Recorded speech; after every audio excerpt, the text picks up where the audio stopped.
What if Deku had regeneration along with reanimation zombie Quirk? How would this change everything? Before we start, I want you guys to subscribe to my channel.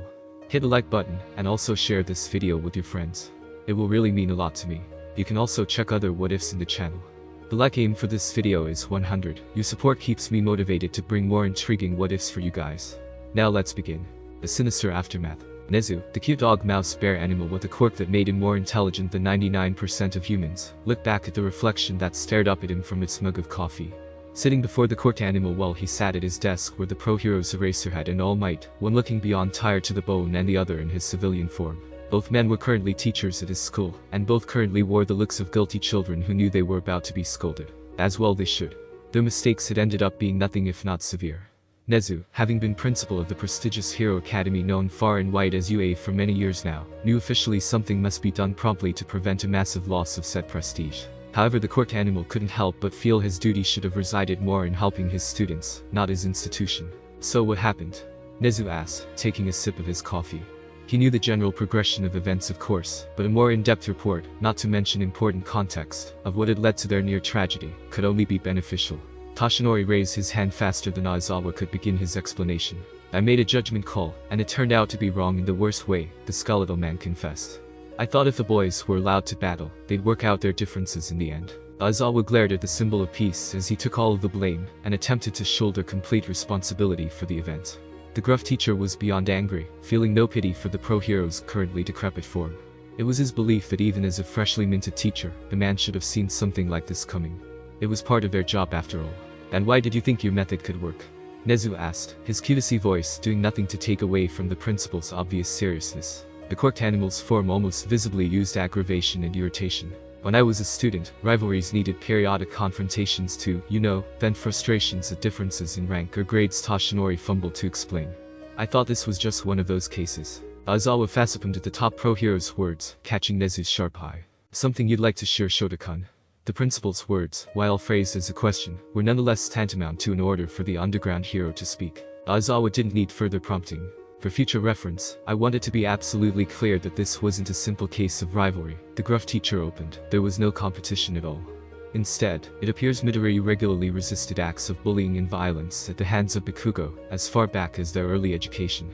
Toshinori paled at the information, unaware of how bad the two students' history truly was. Nezu narrowed his button eyes. The quirked animal hated many things about humans, but their capacity to inflict cruelty onto others for their own amusement was one he consigned some of his deepest hatreds to. If I'd been able to piece that information together from their clearly doctored files earlier, this entire fiasco could have been prevented, Aizawa continued, shoulders slumping. If I had, maybe my students wouldn't be in hospital beds right now. And thus it was that the gruff homeroom teacher of Class 1 revealed one of his longest held secrets, that he did in fact feel something for his students. Just as quickly as it appeared, the concern was buried, the underground hero hiding the truth away to prevent those under his care from growing closer to him. He'd been hurt by such attachments before, and had sworn it would never happen again. I see Nezu muse, a paw hand rubbing his chin. So, we can trace the root of this issue to an inexperienced teacher and tampered student files. I believe I understand. Toshinori and Aizawa glanced at each other before returning their attention to their boss. Whatever the quirked animal was thinking on, they were sure it was going to cause waves. In the meantime, Nezu broke from his musings, turning back to the men sitting at his desk. The parents of the victims were informed of their children's involvement in an accident, and while assurances of survival and location were provided, the mothers of course, rightfully demanded access to their children. Toshinori and Aizawa gulped in sync. That was. No one has yet been told the entire truth of what occurred, Nezu pushed on, ignoring his teacher's looks of discomfort and dread. We need to decide on how to handle that. Who's going to meet them? The quirked animal was no one's fool. He knew whoever spoke with the no doubt enraged, and worried mothers had a high chance of meeting an early demise. Toshinori began, starting to raise his hand again. The pro-hero accepted that he shouldn't avoid what he deserved. This whole near tragedy was his fault after all. I'll do it, Aizawa cut his co-worker off. It's my responsibility as homeroom teacher, and they deserve to hear the whole truth. The gruff man stood up, ready to leave the office. He hoped meeting these women didn't kill him, responsibility or not. Toshinori sat, flabbergasted, as his normally emotionless colleague began to walk away. Unexpected didn't even begin to cover what had just happened. The top pro-hero had to take the burden back from his well-meaning associate. But I'm the one. You'll only make things worse, Aizawa said, cutting the symbol of peace off again. Sir, I'm sure you can find some other duties for All Might to be attending to right now. Leave this to me and wish me luck. The underground hero closed the door behind him, marching off like a fearless soldier, and missed a solemn nod from the principal. Toshinori meanwhile was glad to see that the unexpected charity had just been a one-off, and his co-worker was otherwise acting normal. That being said, the symbol of peace still gazed at the door, feeling like he'd failed to save someone, failed because of an inconsequential distraction. It reminded the pro-hero of all the times he'd had the other heroes of UA tell him there was nothing else he could have done to save more people, only this time his crippling injury wasn't at fault. Well now, Nezu said, pulling out a file from a drawer in his desk, since Shotokan's graciously gone to deal with the mothers of our victims, it appears we will now have to prepare to deal with the mother of our culprit. Here's to hoping the woman will be willing to listen to reason. The quirked animal's words made Toshinori wince. Even the skeletal man in all his social density knew a mother would defend her child against all reason. Medical office, 3 hours since the incident. The green-themed duo of Izuku and Tsuyu marveled at the advanced technology that filled every square inch of the room they found themselves in. It was a testament to UA's cutting-edge facilities. Both teens knew no hospital in Yusutafu would have been able to house the entire barrage of machines and scanners they'd had to suffer through in one place. Hell, even the IVs hooked into their arms were filled with a special in-house, high-quality nutrition-packed mixture. But really, all the gawking was actually a futile attempt to avoid acknowledging the position the two were currently in on their bed. "I'm so happy you're alive," Izuku finally whispered, breaking the awkward silence. He'd lost his internal battle to contain his relief, and lightly squeezed Tsuyu's hand. If he hadn't just gone through a life-and-death situation, the green-haired teen knew he'd have been too embarrassed to even do that. As it was, he was sitting half-naked in their hospital bed to allow better skin contact with the healed fro-girl, so his face still resembled a tomato. "What does that mean?" Kiro, Tsuyu asked, unable to hide her own embarrassment at the contact the two were sharing. In fact, the fro-girl hadn't moved a muscle since the two had first made themselves comfortable on the bed, not daring to even turn around lest her savior see her rosy cheeks. Normally unflappable, the fact she was currently sitting between Izuku's legs while leaning against his bare chest, which was surprisingly soft, was causing Tsuyu's heart to flutter uncontrollably. The boy's warmth, which had at this point seeped into her bones, was almost mesmerizing. That I wouldn't be able to bear you dying." Izuku stuttered before cringing at his choice of words. "No wait, that sounded weird. I meant that I can keep seeing you. No, that's even weirder. That I get to see you smile. I am so dumb." Izuku fell into a muttering storm after that, and Tsuyu couldn't help but giggle at her savior's continued awkwardness. Perhaps the green-haired teen wouldn't be so tongue-tied if the fro-girl's own suit hadn't been half removed and replaced with a hospital gown to prevent loss of skin contact. "You make it sound as if you like me," Tsuyu found the courage to tease. While she knew the probability of a boy like Izuku actually finding her attractive were slim to none, the fro-girl hoped her words would at least ease the tension between them a little. After all, who wouldn't find a mutant type like her, someone with the appearance of a frog, talking of desirability humorous? Love at first sight, that romantic ideal all little girls seem to hope for, had always been an unreachable dream for her. As far back as her early school days, bullies had constantly reminded her how ugly she truly looked. "It can't be helped," Izuku replied with a sigh. "You're just too cute, and I love cute things." The response had hardly left the green-haired teen's lips before he entered full panic mode, his companion stiffening in his arms. "Did I just blurt that out loud?" Izuku asked, getting more and more flustered as he spoke. "I didn't mean that. I mean, you are pretty to look at. No, I mean you have a cute laugh. Wait, no, I'm shutting up before I ruin our friendship." The green-haired teen cut himself off and lowered his head, forgetting that Tsuyu's own was just below his chin as she rested on his chest. The end result. Izuku found his nose buried in the fro-girl's hair, where the scent of her shampoo turned out to be quite pleasant. Too pleasant to immediately turn away from. Tsuyu laid there, stiff as a board, completely caught off guard. It was too much. Hadn't she just thought about how impossible it was for someone to find her looks appealing? Her mind turning away from that utter unlikelihood, the fro-girl was at least able to agree that Izuku cutting himself off had prevented the awkwardness from affecting their new friendship. And then a completely uncharacteristic thought entered Tsuyu's head. If a simple attempt at teasing had elicited such a response from the green-haired teen, maybe she should tease him a little more. After all, genuine or not, it wasn't every day a member of the opposite sex called her pretty. My laughter sounds like fast croaking. "It's silly, but not cute," Tsuyu stated, before leaning in slightly with a playful look on her normally expressionless face. "Are you sure you didn't mean something else?" Izuku mumbled something into the fro-girl's hair. Obviously unable to understand what was said, Tsuyu nudged her savior gently.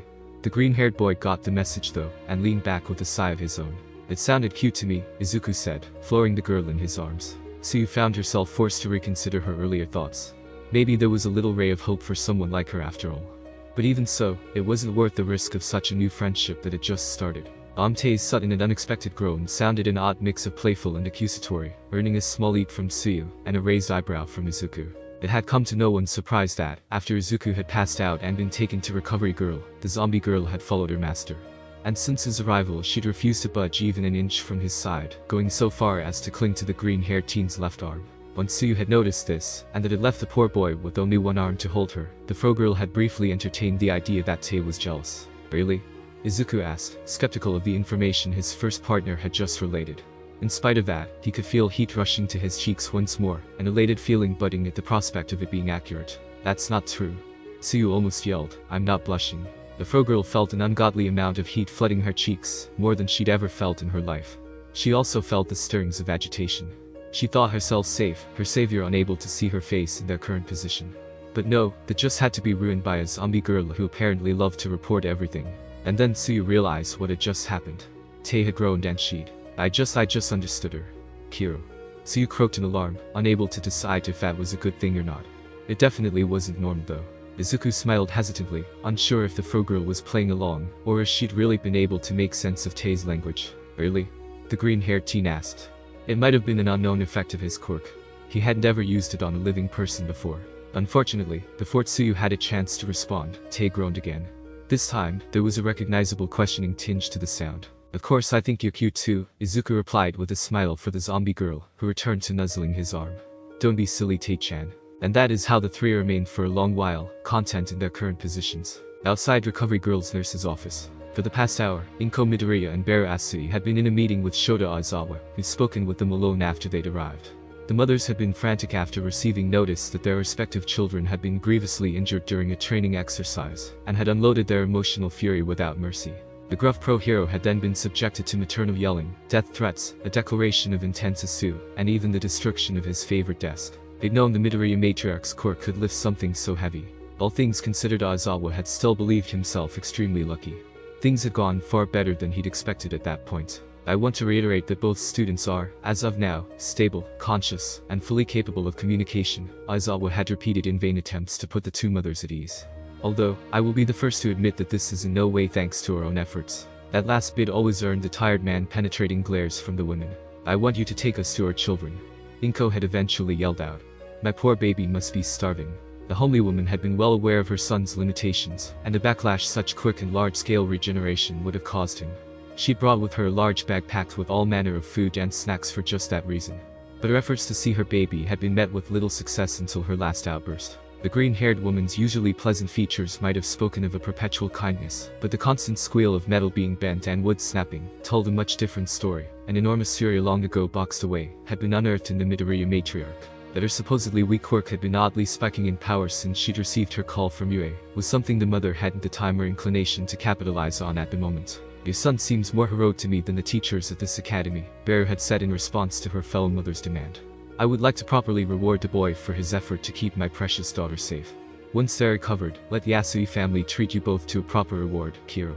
The words had been said in such a friendly and grateful tone, but Aizawa hadn't been able to forget the terrifying sight that the short woman had made when she'd first arrived.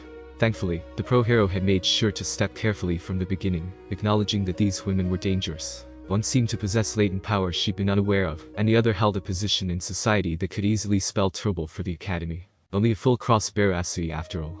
The woman knew half of the best lawyers in Japan and employed the other half. In an attempt to calm the mothers, Aizawa had early on shown them the recordings of the exercise, audio included. It had been quite the eye-opener for the woman. Inko hadn't been aware of how recklessly heroic her son could be, and Beru hadn't been able to believe her daughter's luck of finding such a knight in shining armor. The Asui matriarch had decided not to push the issue that day, but if Izuku Midoriya continued to prove his intentions were pure, then the woman had no problem with snagging the boy into an arranged marriage. Finding suitors for her treasured children would be hard enough as it was without letting such an opportunity pass. Ah, the mothers are finally here. Recovery Girl greeted as the adults finally neared her office. Inko and Beru tensed. The elderly heroine was blocking access to the room by standing in front of the door. Recovery Girl, this is Beru Asui and Inko Midoriya. Aizawa quickly made introductions before anything could be destroyed. Please, explain to them the current situation their children are in. Meanwhile, I'll go check on the other party involved. The pro-hero retreated as speedily as a business walk would allow, leaving a frowning Recovery Girl in his wake to fend for herself. Luckily, the elderly heroine had more years of experience dealing with difficult patients and distraught parents than her co-worker had years of living under his belt. The sharp focus of the mothers hardly fazed her. Just how badly was my daughter wounded by that animal? Kiro, Beru questioned, first to speak out after the gruff teacher's exit. The amphibian features of the woman's face, usually passive, were as stone cold as her voice had turned. I hope you're giving my baby more than a mere IV. Inko followed her mother in arms almost immediately, the fierce frown twisting her normally bubbly visage, implying just how badly medics in the past had handled her baby's care. The covery girl harangued at the two mothers, slightly impressed that they'd been able to limit their questions and demands to one each. Usually this was the part where the concerned parent or parents would lose all control of themselves. The old nurse gave the woman an acknowledging blink before beginning. For starters, Midoriya-san is hooked into 3 IVs, although I'll permit him real food now regardless of standard protocol, the elderly heroine said. As for Tsuyu, perhaps I should explain before we go in. The covery girl gestured to the sofa that sat outside her office in the hallway. Both mothers stiffly refused the offer with increasing worry and anger. The elderly heroine huffed, but wasn't offended by the actions of her guests. First off, your daughter is doing well, the covery girl said, directing her gaze to Bear. Most likely, she'll even be able to return home tomorrow. And at this point in time I can't see a reason why she couldn't attend classes by Monday. The frog woman noticeably sagged in relief at hearing that her eldest was going to recover just fine from her ordeal. One parent temporarily reassured, recovery girl turned to the still anxiously waiting Inko. As for Midoriya-san, the elder heroine paused for a moment, considering how to word her next statement. To be honest, the only reason he's not going home this very moment is because we don't know what his Quirk will do if he's separated from Asui-san. Bear, now confused, turned to her new friend and mother of her daughter's savior for an explanation. Inko's face, while still expressing her concern, had gained a sad, yet understanding aspect. Ah, that, the Midoriya matriarch murmured, almost half to herself. Shaking herself out of her thoughts, the woman turned to the other mother in the hallway. Izuku's only used his quirk like this once before, and the recipient's regeneration factor works at a faster speed. When standing closer to him, my poor baby, he must be terrified right now of his friend turning into another Taichan. The explanation only added more questions the Asui matriarch wanted answers to, but for the moment she decided her focus was better spent gaining more understandable facts. To that end, Beru only nodded in response and turned back to recovery girl. How badly was my daughter hurt? The frog woman asked the elderly heroine again. She hoped to get a better idea of what had happened from a medical professional. The grainy footage from the test cameras, damaged as they were, wasn't very helpful. What was the nature of the wounds and how much did the Izuku boy heal himself? Knowing her daughter had been seriously injured was bad enough, but not knowing the extent was almost worse for the Asui matriarch. She also needed to know just how much she should be rewarding the younger Midoriya for his actions. The professional mask recovery girl had worn thus far slightly cracked. Even she wasn't looking forward to relating such injuries. But there was no way of avoiding it at this point, was there? The daughter suffered a punctured stomach as well as multiple ruptures along her intestines, recovery girl reported, already seeing the frog woman paling at the information. Her right arm shattered into 17 segments as well. There were also 5 vertebrae that received major fracturing, which caused her to lose the ability to feel anything below the waist. Inko watched as her new friend and fellow mother continued to appear more and more stricken with each word the elderly heroine spoke.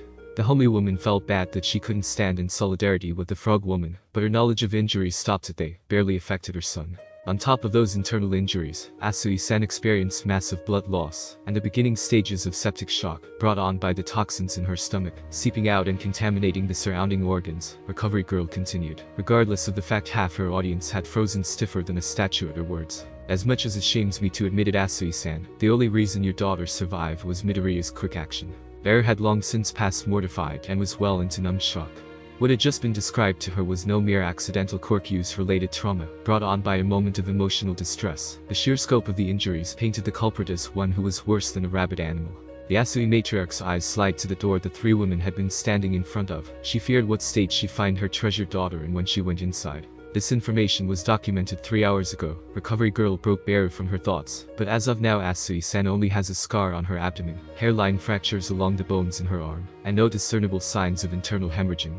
Both mothers snapped their gazes to the elderly heroine in wonder at hearing how far the younger Asui's healing had progressed.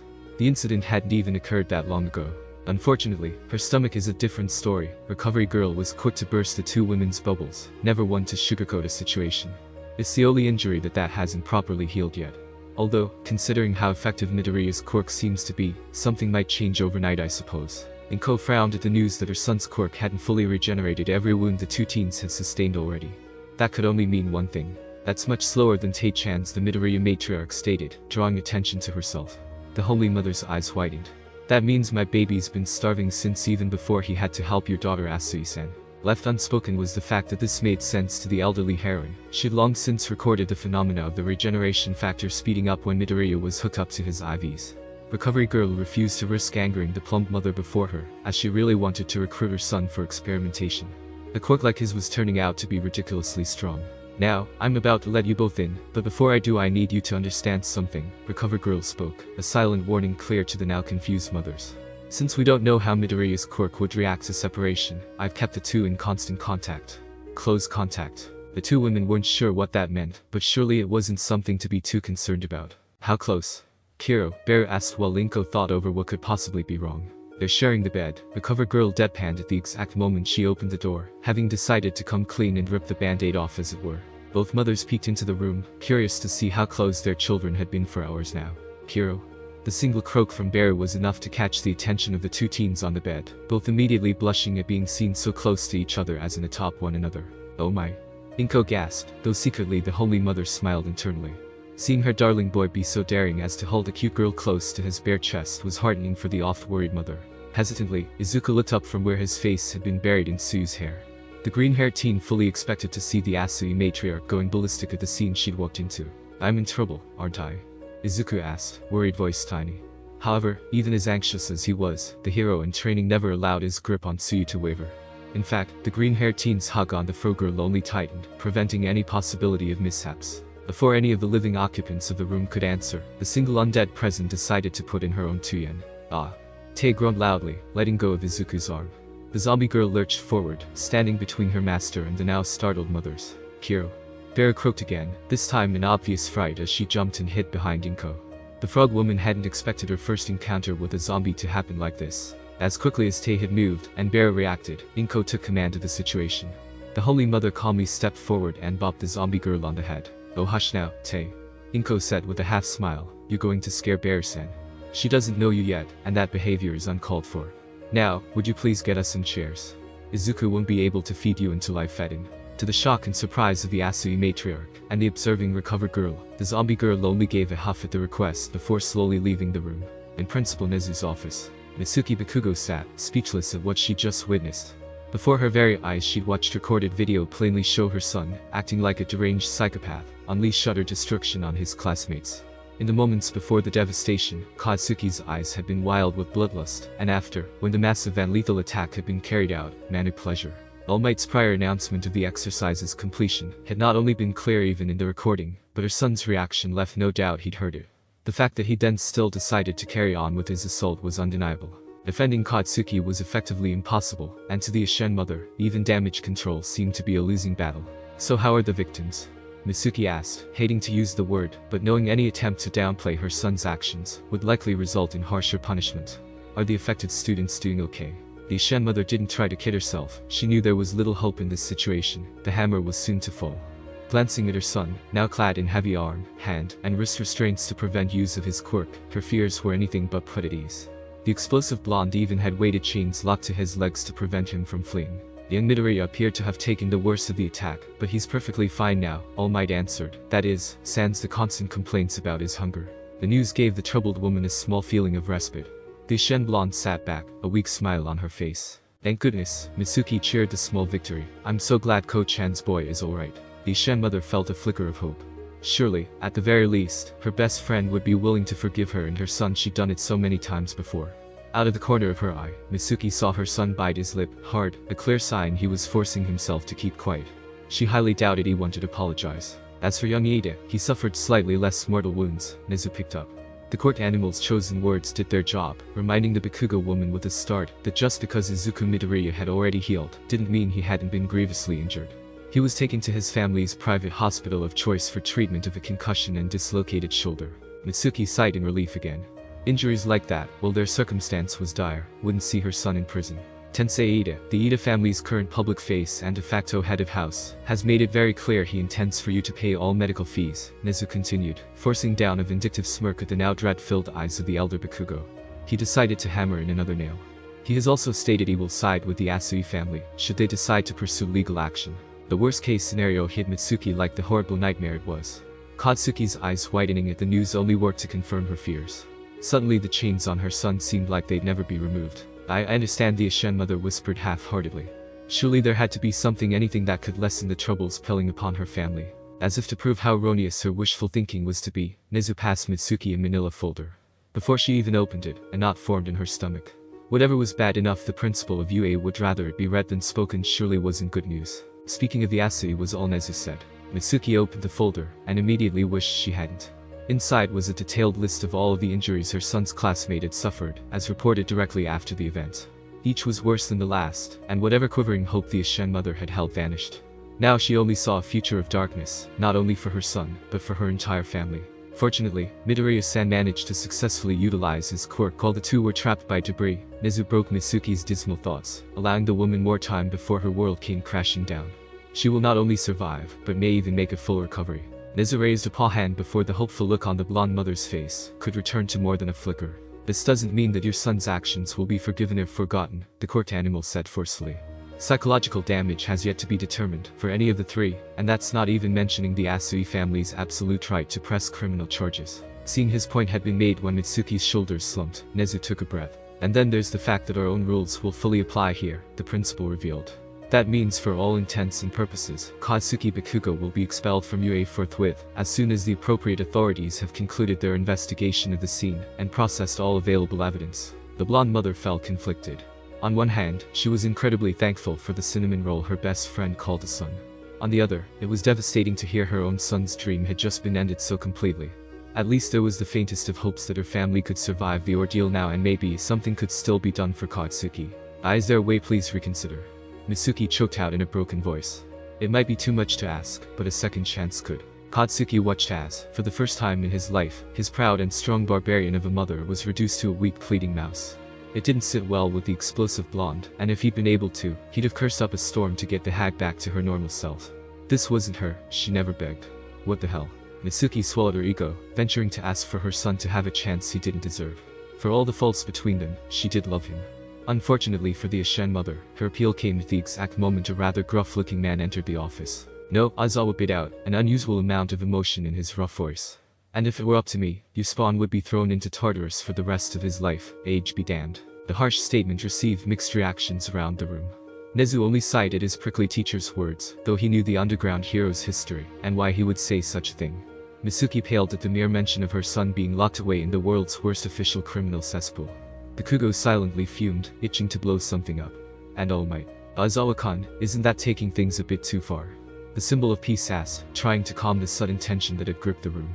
After all three students will. Katsuki Bakugo voluntarily attacked his fellow students with lethal force, after their exercise had been ended, appearing to be quite pleased with himself during and afterward the assault. Aizawa cut the number one hero off, not having any of the muscle-bound idiot's mercy.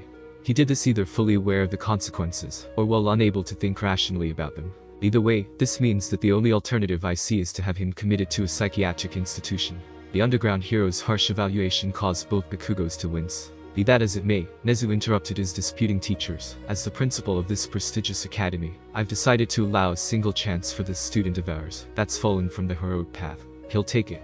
Mitsuki quickly accepted, the troubled mother not even willing to give the quirk animal time to explain, or her son to say anything. Nezu shook his head, a humorless chuff escaping him at the eagerness of the Ashen woman to salvage some future for her child. He'd look over Mitsuki Bakugo's file before the woman had arrived, and even with his distaste for most humans, the principal found himself somewhat pitying the woman for the suffering her son's actions was causing her. I appreciate the enthusiasm, but allow me to fully explain before attempting to agree to something only your son can, Nezu said. First of all, Bakugo-san will be removed from the hero course forthwith, and instead be enrolled in the general studies track.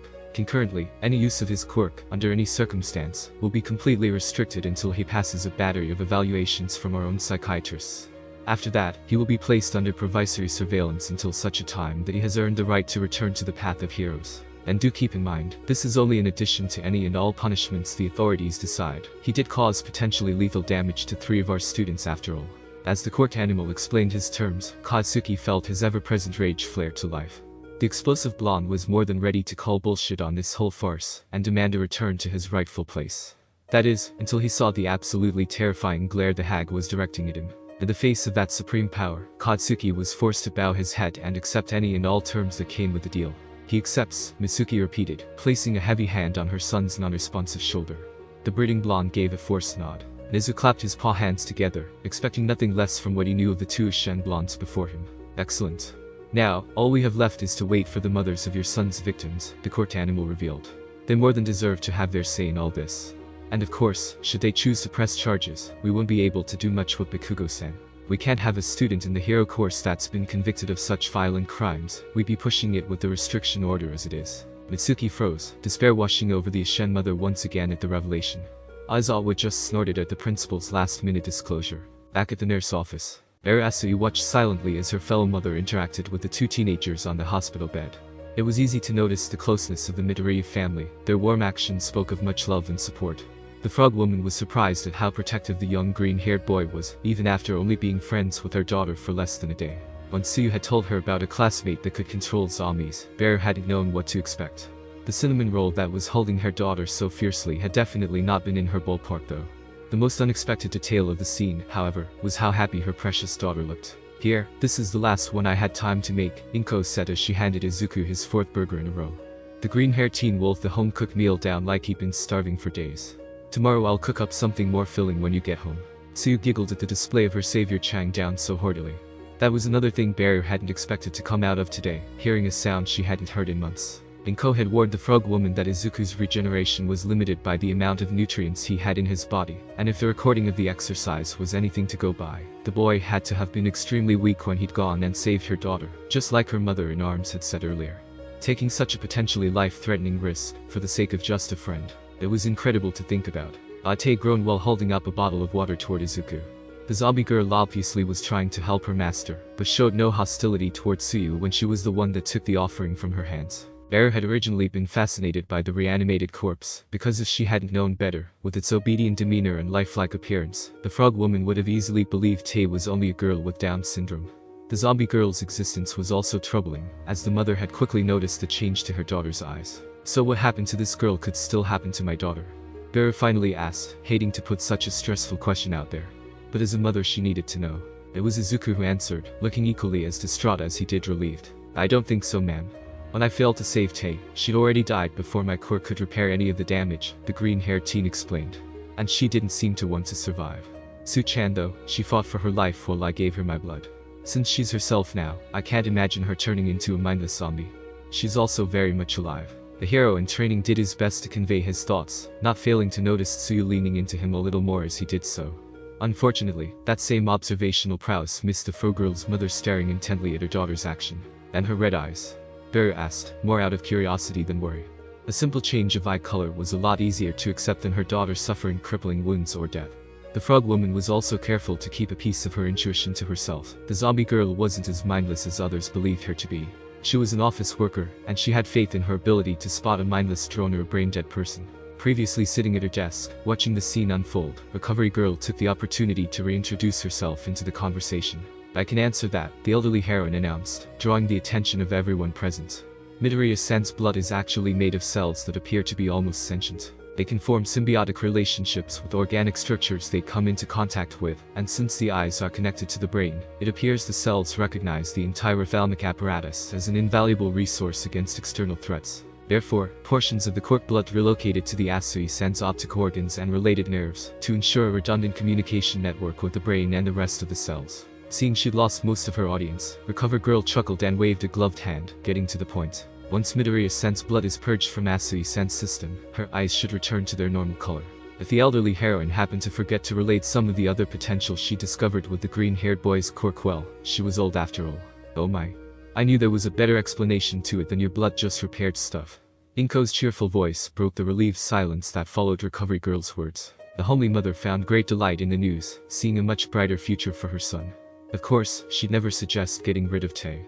The zombie girl had become quite useful at home by taking over many of the simple and repetitive chores. He still needs to stay in contact with the girl though, Recovery Girl added before anyone could get distracted further.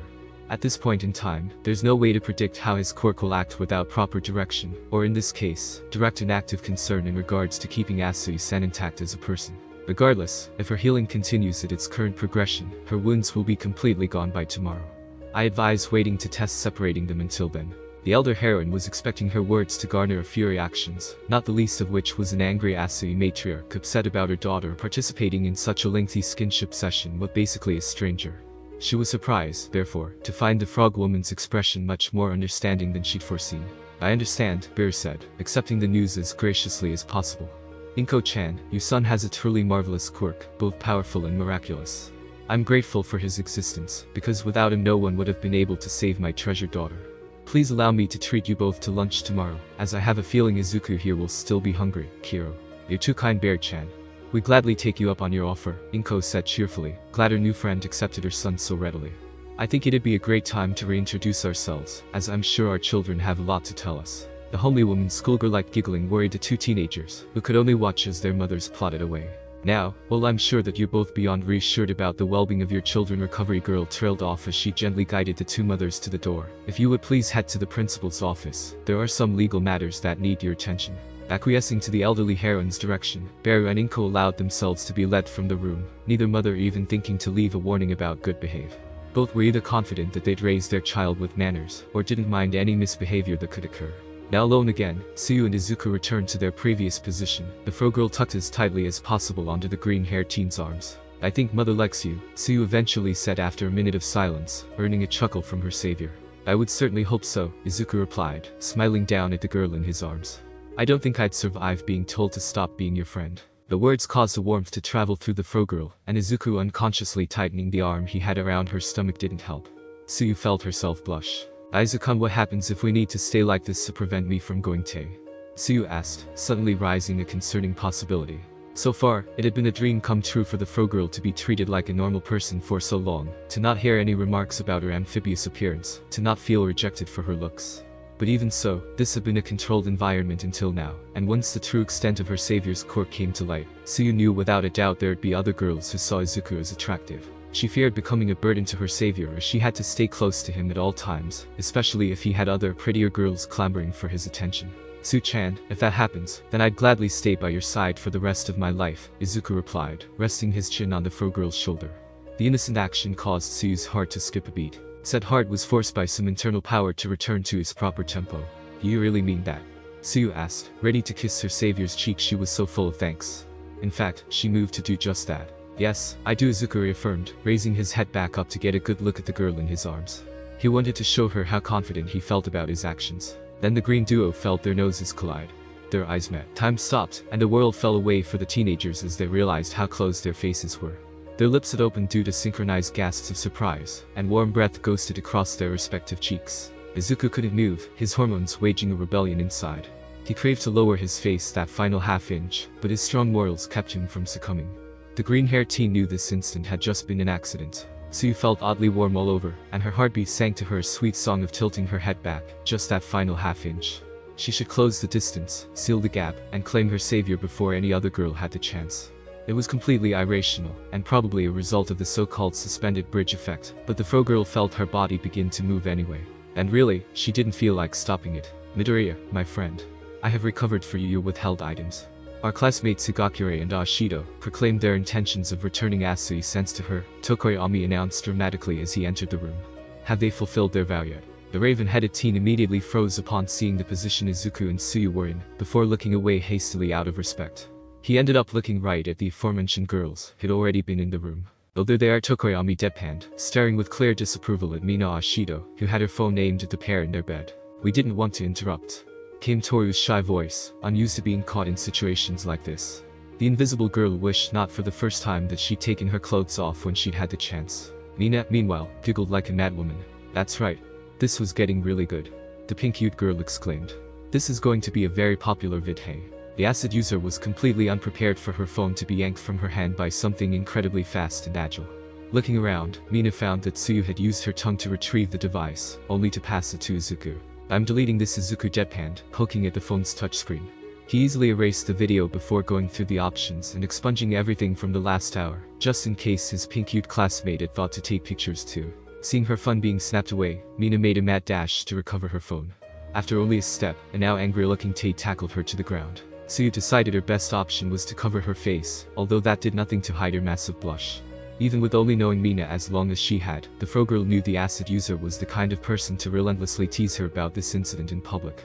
By next week, everyone will have heard in some form or another about what had transpired in the nurse's office. As she watched her fellow gossip queen be pinned by their classmate zombie, Toru quickly pocketed her own phone. The invisible girl decided not to say anything about her own haul, since she'd actually been able to take pictures before Tokoyami had entered the room, and just enjoyed the fact that she had an incredible source of teasing material for later. There was gold in her pocket, Toru knew, and she wasn't about to miss her spot at the party. A sinister reaction. Tsuyu was dreaming. There could be no other possible explanation. Why else would she be laughing so openly when normally she'd keep her emotions more in check? Why else would she be indulging in something so childish as happily jumping up and down in place, flailing her arms around in complete glee? Their surroundings screamed pleasant childish dream as well, from the emerald sun bathing the world in its viridescent light to the dark green and fluffy grass that carpeted the ground to the horizon. Silliest of all was what the fro girl found herself laying on. Kiro Kiro Kiro Kiro Kiro. Tsuyu laughed some more, like there was no tomorrow. She was finally free of her own self-consciousness, that iron certainty her amphibian features were undesirable. Instead, she was suffused in the same elation that had come when someone had told her that her laughter was cute. Looking down, Tsuyu laughed again at the giant buttercream icing-soaked cinnamon roll she was laying atop of. The confection was so large and comfortable she could have used it as a bed, a sweet bed so fragrant it felt like her nose would be able to find it anywhere on the planet. The warmth coming from the baked goods was also so warm that as long as the fro girl touched it, she knew no winter would be able to force her into hibernation. Of course this was a dream, and a silly one at that. Tsuyu would have expected one of her siblings to have enjoyed such a fantasy, but she was surprised how happy it was making her. I don't know how, but I'm going to eat you whole. Kiro Kiro Kiro Kiro. The fro girl declared and then laughed as she buried her face into the spongy pastry. Then she had a thought. With a mischievous smile adorning her face, Tsuyu decided on marking this glorious find for herself in such a way that not even her siblings at their brattiest could make her share it. She licked it, slowly and sloppily. Tisu-chan, the voice of her savior resounded in the fro girl's ears, causing her to blink back to reality in surprise. The silly dream world disappeared, the emerald sun morphing into Izuku's blushing face. Tsuyu's giant, delicious cinnamon roll transformed as well, becoming the green-haired teen's bare chest, which she was still licking. Kiro, the startled croak burst from Tsuyu's throat as soon as she realized where she was and what she was doing. Trembling in mortification, she retracted her tongue. Despite her naturally lowered capacity to perceive taste, the fro girl could unequivocally claim to have a good and permanent impression of the flavor of the boy she'd been using as a bed. That thought, followed by the realization that her actions no doubt appeared incredibly lewd, caused Tsuyu to begin blushing heavily. What could Izuku possibly think of her now? Why did you? Izuku couldn't get his mind together enough to even ask the question that was begging to be answered. His mind couldn't form a plausible explanation for his new friend's behavior. Granted, she'd been moving around for a while now, and had cuddled up to him pretty much the entire night, but he'd assumed it was due to her nature. Since the fro girl was most likely cold-blooded, having a warm body next to her would have definitely been too much for her instincts to resist. Tsuyu buried her face into her savior's chest in a futile attempt to hide her embarrassment. Trying to kickstart her brain, the fro girl tried to think of something she could say, anything really, that could salvage the situation. It was a dream, Kiro, Tsuyu said before she could stop herself. The ambiguous statement hadn't been the best response possible, in the fro girl's opinion, but it was too late now. What if the green-haired teen assumed she'd been dreaming about him? Instead of jumping to accusations like she thought he would, Izuku only hugged Tsuyu closer. I'm going to take a leap of faith here and assume you were dreaming about food. The green-haired teen's one-armed hug, due to Tae still being glued to his left side the entire night even though she didn't need sleep, made the fro girl feel much better. This could work for her. Tsuyu limited her response to a wordless nod into her savior's chest, avoiding eye contact at all costs. The convenient half-truth was enough for her to get a handle on her embarrassment, but she wasn't going to take any chances that might damage the two's new friendship. Ah. Well, that explains it. Izuku consoled the girl in his lap. You haven't had food since yesterday. Your stomach no doubt finished healing overnight, and you must be starving now. Tae, bring me the case please. Izuku's sudden order caught Tsuyu off guard, but not as much as when the green-haired teen began to raise the bed to reach a sitting position. Kiro. The fro girl's croak, in all tones and forms, was becoming one of Izuku's favorite sounds. However, remembering what had happened last time he tried to praise his classmate's cuteness, he refrained from commenting this time out of fear of creeping her out. Following her master's command, Tae carried over a small case from the other side of the room. It was the same case Izuku had carried his cigar-shaped candies in. I know we should really wait for recovery girl's approval, Izuku said as Tae placed the case in his waiting hand, but I think a bit of sugar will do wonders for your hunger right now. Popping open the metal container, sure enough, the green-haired teen picked out a candied cigar. With a smile, Izuku handed the faux cancer stick to his bedmate. As Tsuyu began to suck and lick at the piece of candy, she finally felt her stomach beginning to work again. And just as Izuku had said, the fro girl found herself incredibly hungry. Unfortunately for her, for all that it was tasty, the candy didn't match up to the cinnamon roll she dreamed about. The green-haired teen continued to smile as his friend chewed down on the candy he'd given her, gently patting her head, due to how cute she looked doing so. Her adorableness was off the charts, and he could barely restrain himself from hugging the girl in his lap. It was a scene of pure diabetes-level sweetness, a scene suddenly broken by a curt-sounding cough. Didn't you two promise not to get carried away with the mood? Recovery girl asked, standing at the door with her arms crossed. Seeing that the two teens in the bed appeared confused by her observation, the nurse continued.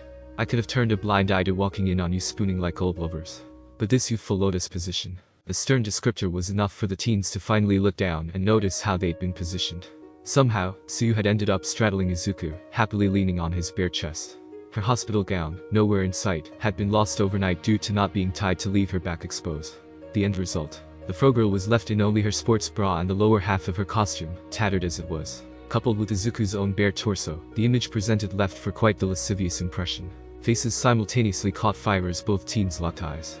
The green duo suddenly noticed how their bodies were beginning to respond to more hormonal impulses, and fervently wished no one else would enter the room. Until they had an opportunity to separate and dress, explaining their position would be incredibly difficult without becoming even more mortified. Then, as if called by the teens' desperate wishes, two more women entered the nurse's office without any warning. Izuku-kun, I brought you breakfast. Inko happily announced as she entered the room along with her new best friend Bear. Taking in the scene they'd walked into, the homely mother could hardly express her surprise. Oh my. The fact the Midoriya matriarch said this with a smile was lost on the two red-faced teens. Kiro. Bear's reaction wasn't much different from her fellow mothers. The frog woman almost sounded delighted by what she was seeing. This isn't what it looks like. Kiro. Tsuyu quickly cut in, trying to defuse the situation as she perceived it. The last thing the frog girl wanted was for her mother to suddenly hate her savior.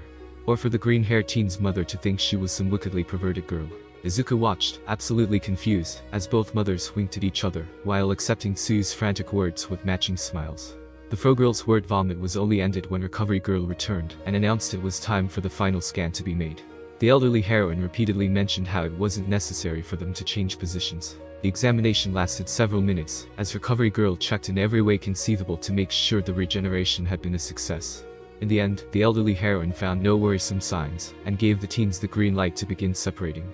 Oddly enough, this proved to be a bit more difficult than first believed, as Tsuyu found it hard to work up the nerve to let go of Izuku's hand, for fearing of suddenly dying. Meanwhile, Katsuki Bakugo sat on his bed, unable to take his eyes off the oversized bracers he was wearing. He knew about this kind of hardware and what it was used for. The police would be immediately notified if he even attempted to use his quirk. The shackles were famous for usually being worn by criminals going through rehabilitation, or those awaiting trial. The blonde wasn't an idiot, he knew what kind of trouble he'd landed in. Still, the fault rested entirely at the feet of his arch-nemesis. That the damnable coward had purposely positioned himself so others would be hurt by his justified attack. The explosive teen had a problem though. This wasn't just a matter of settling a score with the only piece of shit he'd never been able to break into submission anymore. This time, his entire family was being involved, and for once, things weren't bending to his favor as they usually did. Fucking Romero, this is your entire fault, Bakugo muttered, his mind tying itself into knots as it tried in vain to twist the events to his benefit. There was no way he'd fucked up, no way he'd have to plead for mercy to keep his family from being destroyed, no way his dream was on the line. Downstairs from the smoldering teen, Mitsuki was on the verge of breaking down, departing words from her now ex-best friend reverberating in her ears. The homely woman had every right to be enraged though, she knew. There was no denying her son had tried to murder Izuku, almost succeeding in killing an innocent bystander in the attempt. The other words that haunted the Ishen mother were those of Bear Ase, her son's other victim's mother. I'll see you in court. The frog woman's words were both searing iron and icy water, leaving Mitsuki with hot and cold spikes, as she thought on the dismal prospects of her family's future. Even the woman's scant dreams offered no comforts. She'd seen nothing but visions of her son spending the rest of his days jailed, her husband working double shifts at a fast food joint after losing his job due to the scandal, and herself being forced into prostitution just to pay fines and the medical bills of her son's victims. And all of this had come about because for all her trying, she'd somehow failed to drill into her son's thick head that power required responsibility. At least there's still one chance, Mitsuki muttered to herself as she remembered Nezu's parting words. Little as it is. The principal had told her that he'd wait for the resolution of her son's trial, if there was one, before making his final decision. It was possible for Katsuki to walk away from this without jail time, heavily restricted sure, but still free. That was if the Asudi and Iida families felt merciful. Local drive-in Tori, lunchtime. The cheap fast food place the group of 3+ zombie found themselves at hadn't been Bear's first choice in her effort to repay the Midoriya family, but the verdant mother and son pair had insisted on a place that was inexpensive and plentiful. The small but lively establishment the frog woman had eventually chosen was the closest business that fit such a description for their celebration. And did they have something to celebrate about? The regeneration had been a complete success, and the test separation had worked out just fine. Tsuyu was now completely free to move around on her own and return to her normal life. For his part, Izuku had been unable to hide his extreme happiness, since the all-clear had been given. It was time to eat to their heart's content. Ate's happy groan was only slightly muffled by drool, as the zombie girl reached for a large piece of raw chicken, intentions to stuff her mouth full with the meat clear to all. Acting almost as if it were second nature, Izuku lightly slapped the undead's hand away. No? You wait until it's well cooked, then you eat, the green-haired teen said, effortlessly popping an already prepared chunk of meat into Tei's open mouth. The resulting scene of the zombie girl happily chewing away was rather cute, all things considered. Bear found herself more and more fascinated by the boy every moment she spent in his presence. From the hidden potentials of his quirk to his truly noble disposition, he was a wonder. The frog woman knew he was technically a mutant type, and one with abilities that came with concerning side effects to be sure, but Izuku had so far shown such a strong heart that it was impossible not to see the budding hero within him. The Asui matriarch was fully aware of the harsh realities of the world though, and how people were quick to label others based on the power or appearance of their quirks, and leave it at that. Mutants, for one reason or another depending on whom you asked, were always ranked lowest in the hierarchy, lower still if the individuality in question was classified as dark in nature, which was completely arbitrary trash in her opinion. Even so, there was no doubt in the frog woman's mind that the green-haired teen sitting across from her must have endured a certain kind of hell for much of his life. Being not only a mutant, but a mutant regenerator at that, already placed him amongst the weakest of classifications, but the additional capability to raise and control the dead dragged him into the dark side of the spectrum as well. The stigma against every step he'd ever taken must have been outrageous, and she would know.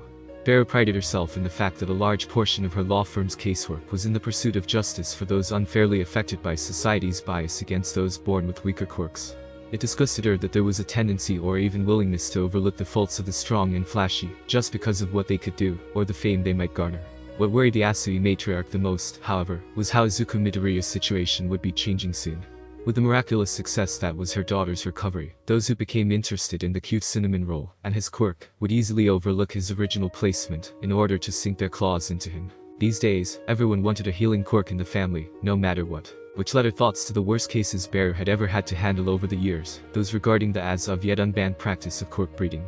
The number of times a family or individual had pushed their quirkist ideals beyond acceptability had become disconcerting lately. And if those same parties knew of a quirk that could not only heal the user, but others as well. So she needs to eat. Kiro, Bear eventually asked, shaking herself from her dismal thoughts as she eyed the zombie girl. Unconcerned with the light scrutiny, Tei blissfully chewed away on her piece of chicken. She appeared to the unknowledgeable observer to be completely unconcerned about, even unaware of, the world around her. Not really, Izuku replied, continuing to cook pieces of chicken at their table. But letting her chew on things seems to help quell her need to bite. Also, it seems kind of cruel to eat in front of her without letting her have some.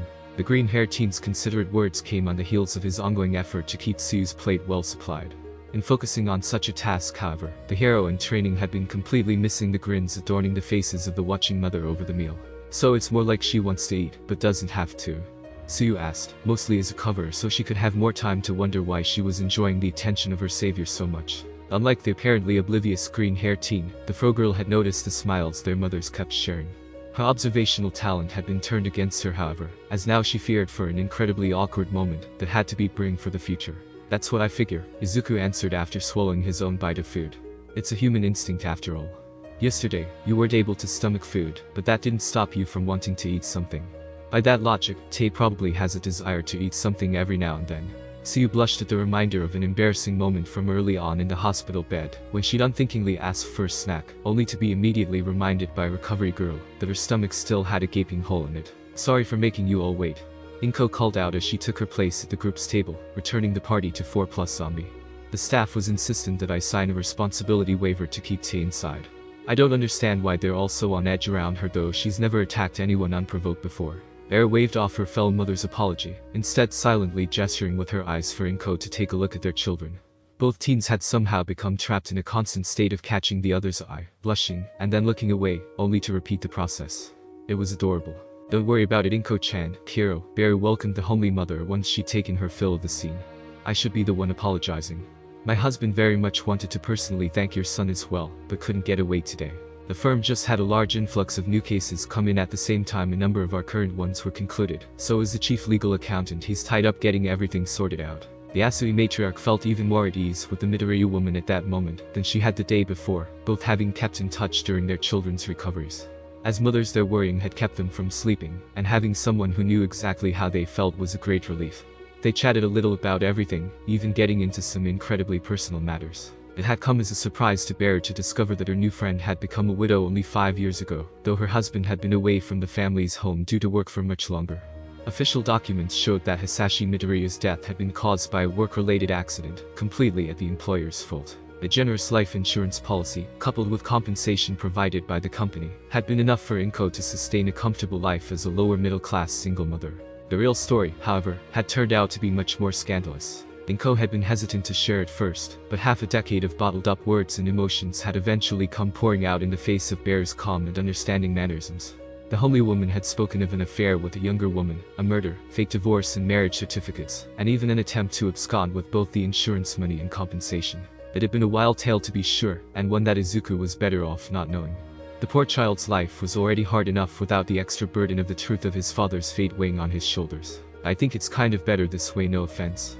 Izuku shouted, hands waving crazily as soon as he realized how his words could be taken. I mean, I want to meet your husband too, ma'am, but I don't know what I could say to him.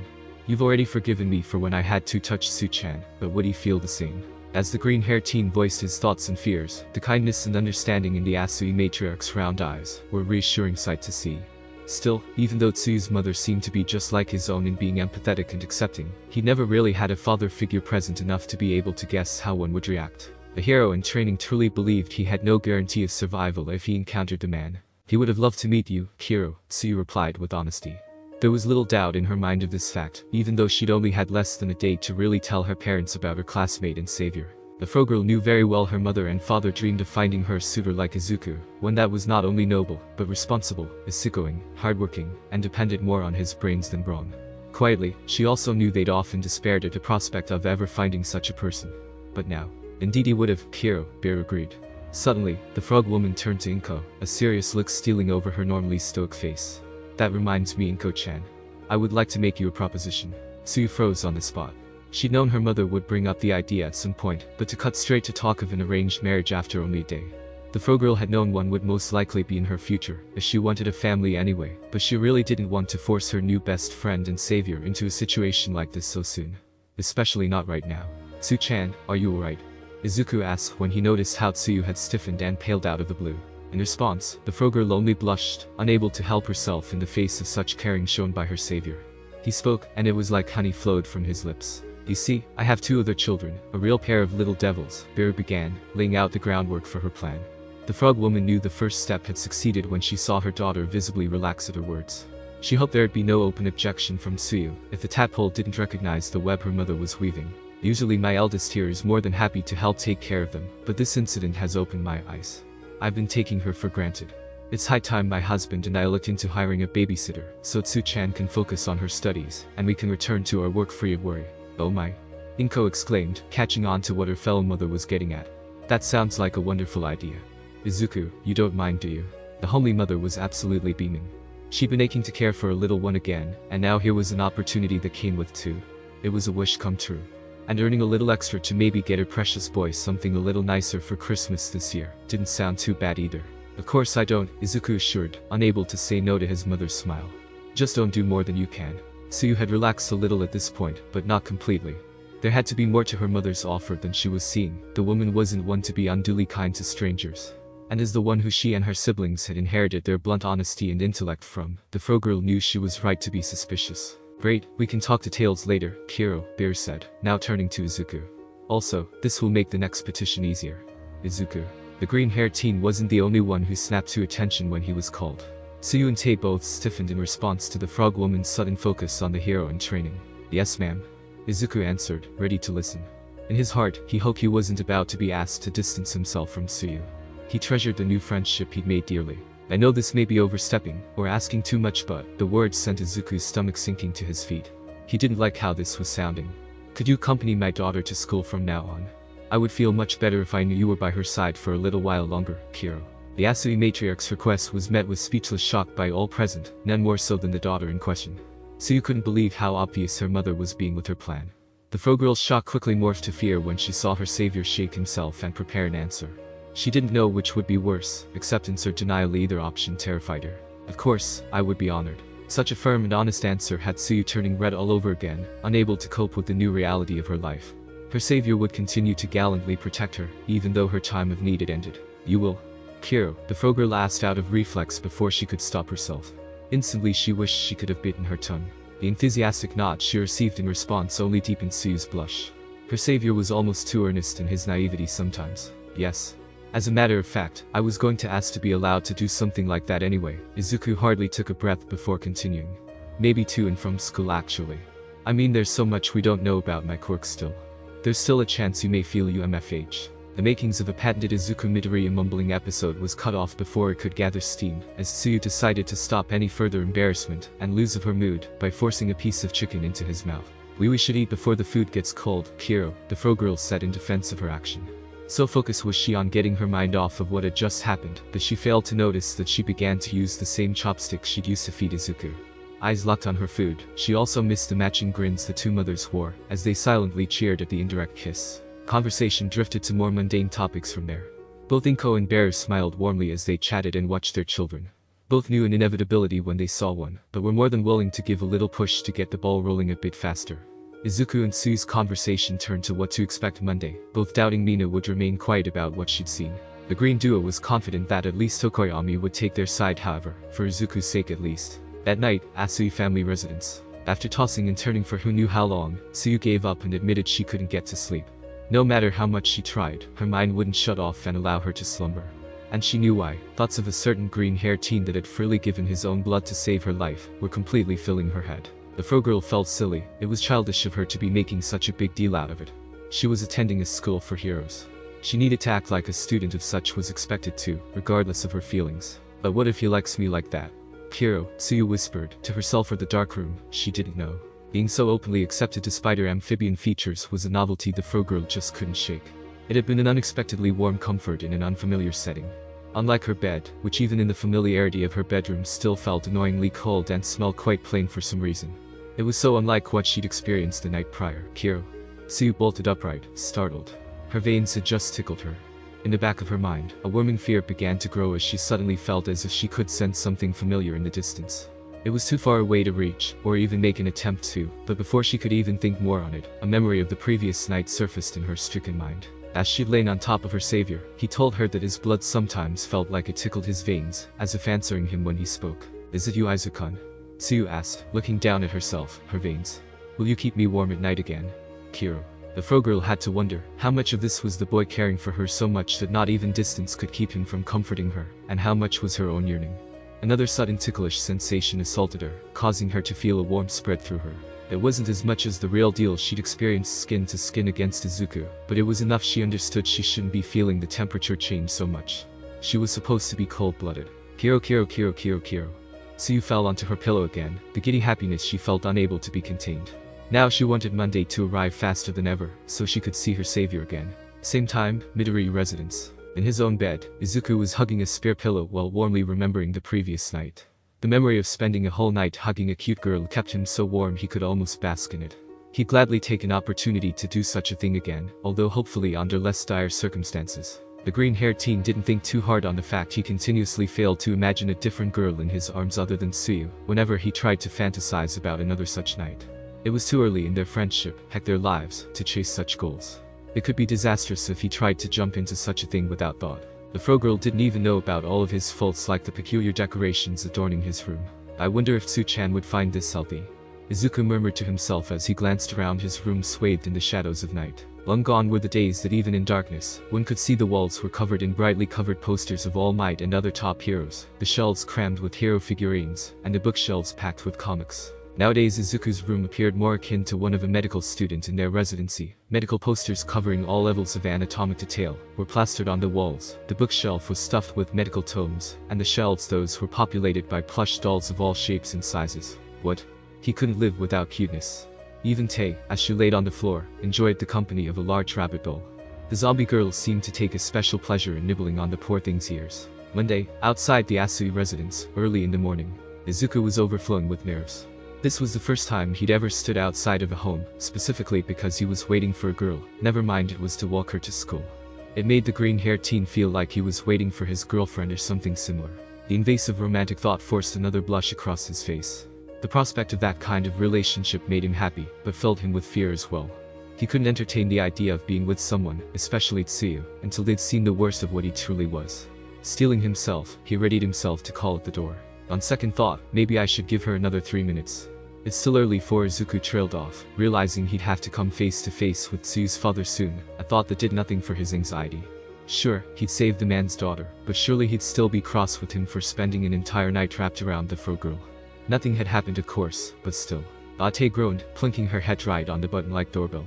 A faint ding-dong could be heard inside the residence, letting Izuku know those inside now knew someone was at their door. You did that on purpose, didn't you? Izuku accused the zombie girl with more than a little disdain in his voice. Although he really couldn't blame Tae for her actions, if he'd been by himself, it might have been hours before he gathered enough courage to do such a mundane thing. And that wouldn't fly since he'd already agreed he'd do this. And they had to get to class on time. The second the door to the home opened, a green missile shot out and tackled Izuku to the ground, leaving a confused Tae to blink at the now empty spot her master had occupied less than a second ago. Looking down at his chest, the green-haired teen discovered that the missile was actually none other than Tsuyu, who'd occupied herself with happily nuzzling him. Izuku hugged the fro girl without thinking, her absolute cuteness pulling a smile from him with ease. Then he looked up, and realized a largish man had also walked onto the scene. I'm in trouble aren't I? Izuku asked, who could only be Tsuyu's father. He hoped this wouldn't turn out too badly. The rather amphibious-looking man scratched the back of his head while taking in the scene before him. Then, he sighed. No son, you're not, Tsuyu's father replied, looking both amused and resigned at the sight of the two teens. But you will be if you let her dictate your entire life, Kiro. Before Izuku could ask what the man meant by that, Beru quickly stepped into the doorway. Did you say something, Gamma dear? Kiro, the frog woman asked as she hugged her husband's arm. Just remembering how much I love you. Gamma answered quickly before picking up a briefcase that had been sitting inside behind him. I've gotta run to the firm now. Enjoy your day, love, Kiro. The amphibious man kissed his wife, gave one last smile in Izuku and Tsuyu's direction, and then hurried away. And if he had to force himself to ignore the sight of his daughter swooning over a boy a little more than it appeared he did. Well, no one asked. Meanwhile, at the Bakugo residence, Mitsuki's weekend had been horrible. Sleep had eluded her, but the worst thing was that her husband had completely stopped talking to her. Her nightmare was worsening every minute, the stable family she'd worked so hard for was crumbling away. If things didn't change soon, there wouldn't be a family at all. At least the Shen mother had managed to arrange a meeting with the lawyers of the Ascity and Aida families for the end of the week. It was her only chance at settling things outside of court, an infinitesimal chance to salvage the situation, and maybe keep her family together. 1 week, we just need to survive for 1 week. After that, Mitsuki's words drifted into incoherency as she drank another shot of sake. She'd long since found it impossible to deal with her current reality while completely sober. Asking Inko, her longtime friend, for forgiveness, for which the homely woman had always been so afraid to give in the past, had been a hard-hitting bust. The green-haired mother had flat-out refused to take her calls, and the absence of any response to the numerous messages she'd left clued the Shen woman, in that this hadn't been a snap emotional decision. The Midoriya matriarch didn't want to talk to her. At all. Any hope of Inko appealing to the Ascity and Aida families as a proxy for the Bakugos had since died. It was a bad omen for things to come if Ko-chan had finally had enough and turned away from Mitsuki. The Shen mother felt a part of her heart quiver at the depressing thought. Is there anything in this pit to make breakfast with? Katsuki rudely asked as he jerked open the fridge. Finding only eggs, the blonde bit back a curse at the lack of options. He'd never admit it, but Katsuki had been much like his mother the previous nights. There had been no sleep, no peace for him as he'd lain there, dying on the inside.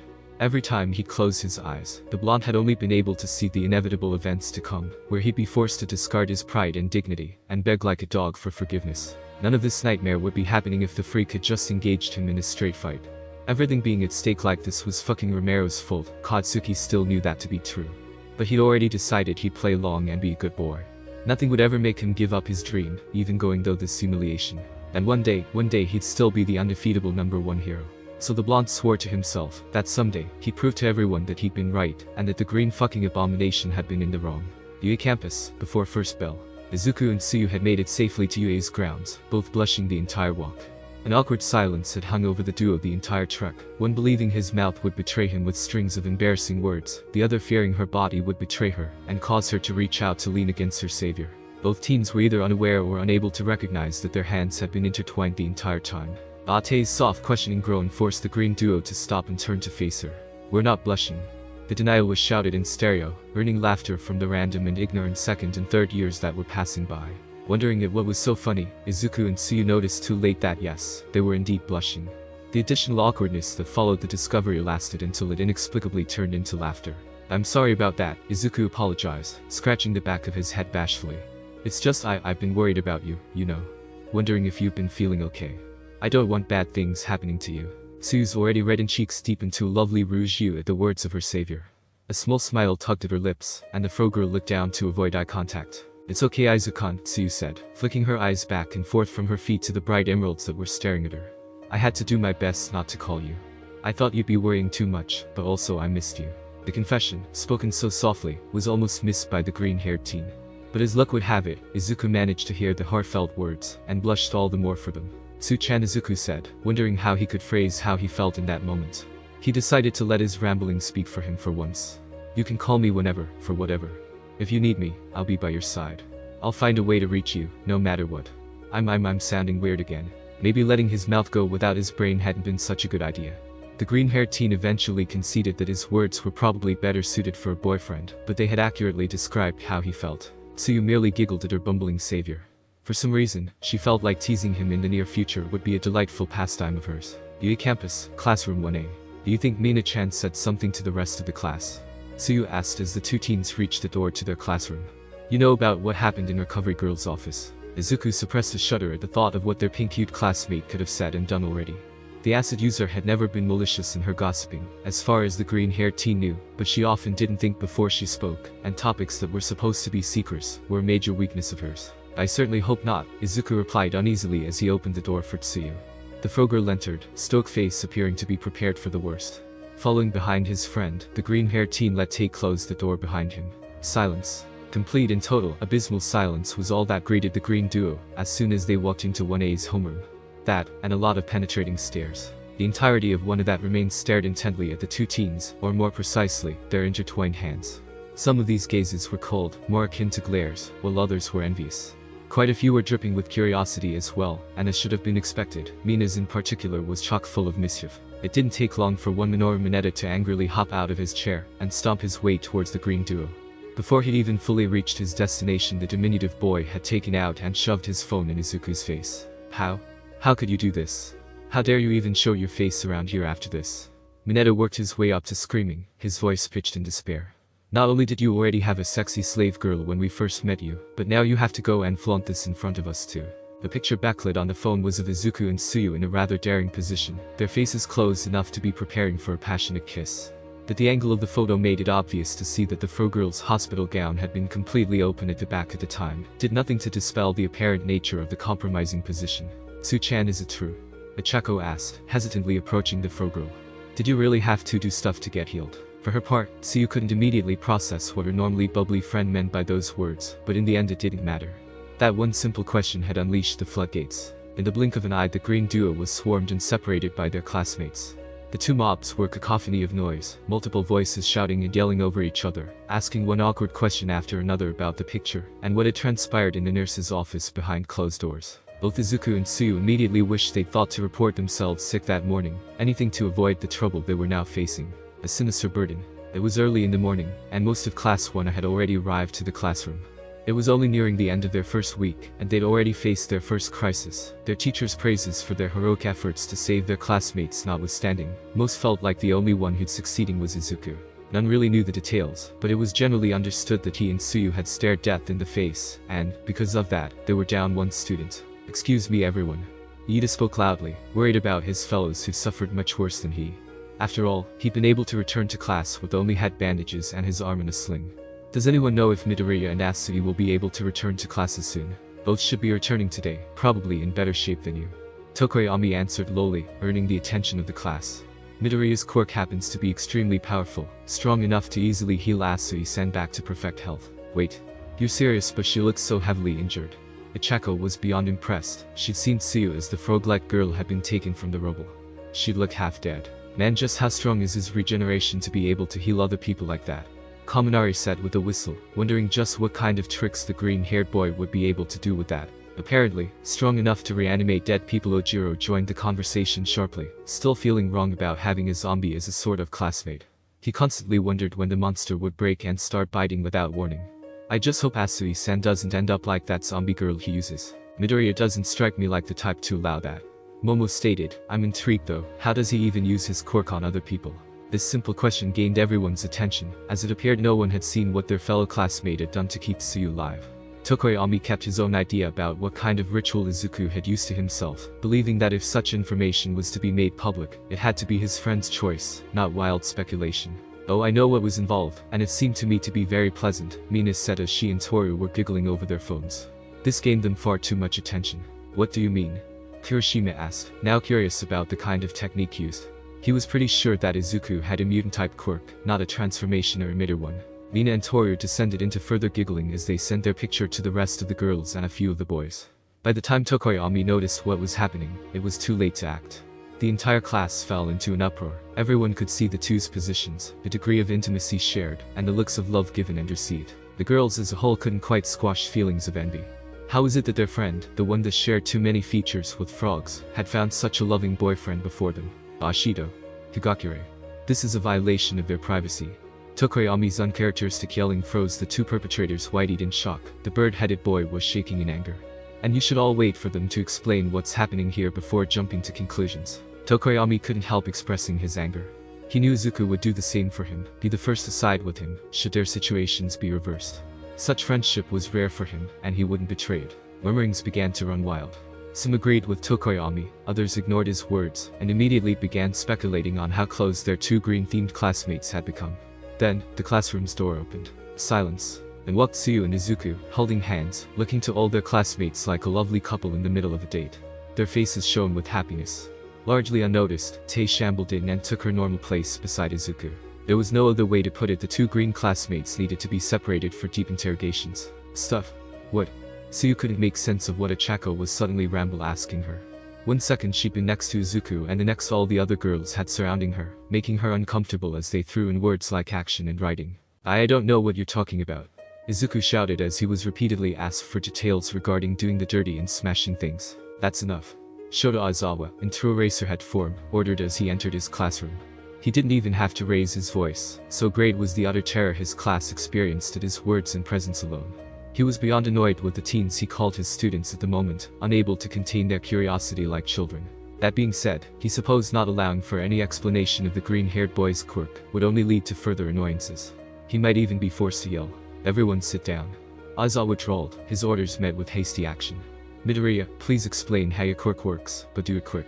There was absolute silence as Izuku stood up at his seat. No one really wanted to mess with their gruff teacher, especially now with the noticeable absence of a certain explosive blonde. Yes, sir. Ahem. Everyone, my quirk, that's name no doubt will have to be changed very soon, allows my blood to repair any organic structure it comes into contact with, providing that there are enough nutrients to do so. Izuku explained. For myself, that means any damage or sicknesses are repaired nearly instantly. So far, in the case of others, it can be directed to repair wounds of a diverse degree, and keep vital organs functioning regardless of blood loss. Izuku did his best to think of any and all information he needed to provide to best explain what little he knew about his capabilities. I haven't been able to test my quirk's full capacities yet. For example, I don't know if it'll work at a distance, so it's very possible I need to remain in contact with the patient to prevent mishaps unbidden. Many eyes flicked at Tsuyu. I'm not a zombie. Tsuyu said clearly after noticing the eerie silence that had enveloped the classroom. She could tell that many of her classmates were pondering on the high risk taken in order to save her, though shy snorts and nervous laughter spreading here and there assured her that they all took her remark as a good reminder. Izuku had succeeded and there was no further danger for her. So it was just you two taking precautions. Ichako jumped to apologize first, hoping to avoid revealing the mature nature of her true thoughts. Sorry for thinking stuff about you, but how does it work? If I get a paper cut, I get a hug. Mina, wishing to grab a measure of revenge for her gun-covered phone and deleted pictures, quickly moved to derail the situation. No, not quite. Izuku replied honestly, I had her drink my blood. The green-haired teen knew very well how this information would sound to his classmates, drastic and disgusting. Momo was the first he noticed to react, her sudden pallor and covered mouth a dead giveaway. She did her best to smother the retching sounds crawling up from her throat, most likely possible due to her already having suspected such an action had been involved. That's so metal. Jiro burst, surprising all present. The enthusiastic shout gained her many stares. The life force of humanity lies in the blood. It is only natural it be the currency used as payment for a life. Tokoyami added his 2 cents, raising a blush to Izuku's cheeks as a sign of support. Tokoyami nodded to himself, caught up in his thoughts.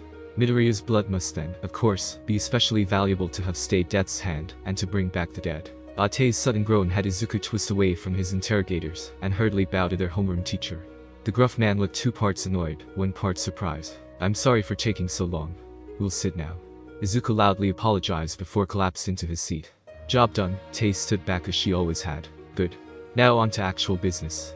Aizawa instructed, let's start by addressing the fact that since the exercise was cancelled due to the incident, you all will need to resume and complete it. Many of those who hadn't had their chance to show their mettle the previous day accepted the news with eager smiles. Others of a more solemn nature merely nodded in acknowledgement. However, before you can leave for the training ground, I'm sorry to say there's something else you all must do. The grave words of their teacher sunk the mood of the room in an instant. You must choose the class presidents. If face faulting had been a real thing, Izuku was sure that 90% of the room would have been on the floor after that remark.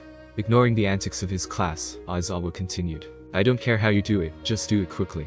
The man then turned his focus to the green teens of the room. Midoriya, Asuyu, once that's done, head down to Power Loader who heads the support courses to get temporary replacement suits. Our usual company that manufactures students' gear is taking too long to provide spares. 1 hour later, Izuku and Suyu walked hand in hand once again as they headed to the school's support facilities, quietly discussing the results of 1A's president selections. After the initial cacophony had refused to die down, it was Iida who'd suggested a democratic election. When no other ideas were submitted, the election began. Much to his surprise, Izuku was voted in as vice president to Momo, who'd won the top seat by 1 vote. The green-haired teen was shocked. He voted for Momo himself, not really wanting the attention of either position. You should have been the president, Kiro. Suyu said to the still reeling Izuku, who looked both lost and proud at the same time. You think so? I kinda think this is enough, Izuku replied as the two reached the entrance to the support classes. Maybe next year if I can do things properly. Izuku was coming to understand that Suyu had been one of his 2 votes. He suspected the steadfastly supportive Tokoyami had been his second. Maybe, Kiro. But I think you're qualified enough now as it is. Suyu praised her savior, honestly surprised when she discovered Izuku's rather large notebook, filled with ideas of gadgets and plans he and Tay could use as heroes. I mean, you've already got schematics for upgrades to your suits, and we've only had them for a day. That's not something many can achieve, Kiro. Oh, it's just kind of a hobby, Izuku replied, bashful in the face of the fact that he loved the positive attention. He wondered if he'd ever be able to tell the cute girl beside him that he actually liked her without endangering the friendship they'd built. A sudden groan from Tay caught both green-haired teens' attention. He has a notebook entry about me. How? Suyu's amazement at the revelation was tempered by her fear at the prospect. It's not a big deal, I just started it. Izuku said dismissively, having hoped to hide the existence of the notebook for a little longer. It's only, like, 20 pages long. The hard stare from his companion, however, set hope. Suyu became incredibly stubborn regarding seeing her entry until, finally, Izuku broke and handed it over. Suyu spent the rest of the walk nose deep in the notebook Izuku had started filling with his classmates' data. She was slightly intimidated by the level of detail the notes contained about her quirk and its observed and hypothesized capabilities, her suit and its potential, and the many sketches that portrayed her as more beautiful than she knew she was. From all of this, Suyu could tell that her friend's observational skill was top-notch. He correctly guessed many of her quirk's abilities with only minor errors here and there, such as the length her tongue could extend. There were some side notes, like those postulating the toxins in her stomach could be weaponized, which were just plain wrong though. She had to admit, however, that she loved most of the suit upgrade ideas he proposed. Who'd have thought for her to use her own hair in her suit to boost the effectiveness of her meager camouflage ability. This should be the place, Izuku said, coming to a stop before another of the school's massive doors. Why is it steel-plated? Tay stepped forward and pressed a button to the side that turned out to be a doorbell. Suyu looked at the zombie girl in confusion. She hadn't heard Izuku ask for her to do that. Less than a minute later, the steel door shuttered before opening, revealing a middle-aged man wearing a helmet reminiscent of a bulldozer's claw. Power Loader.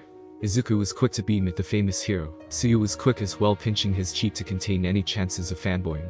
You must be the students that needed their suits repaired, eh? Come in. Power Loader was quick to show his hospitality to the green-haired duo and the tall girl accompanying them. Are they here? Can I see the zombie? Where's the zombie? The rapid-fire questions were all but screamed by a pink-haired girl as she appeared out of nowhere next to Power Loader.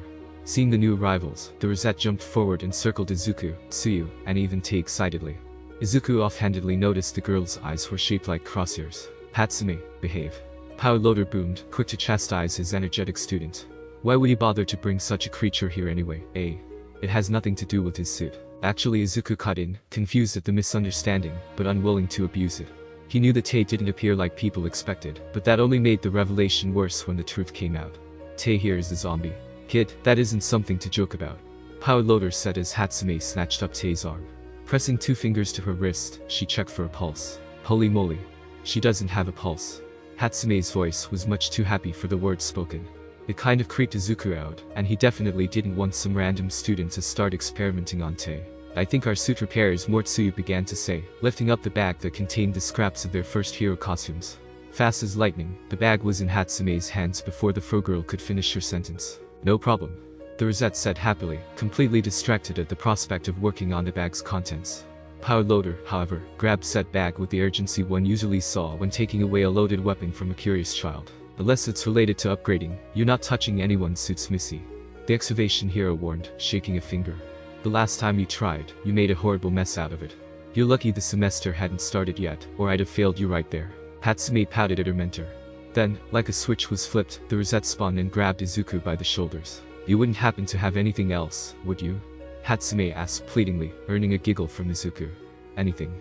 Maybe some schematics. Seeing the amused look Izuku was giving, the Rosette brought a frown to Tsuyu's face. She unexplainably had the sudden urge to put herself between Izuku and the new girl. As a matter of fact, Izuku trailed off as he brought out one of his notebooks. Immediately, a beaming Hatsume took the bound pages. It started slowly, but soon Izuku and Tsuyu began to get worried, as the Rosette's giggles rose to that of a mad woman's, as she became absorbed by the notebook's contents.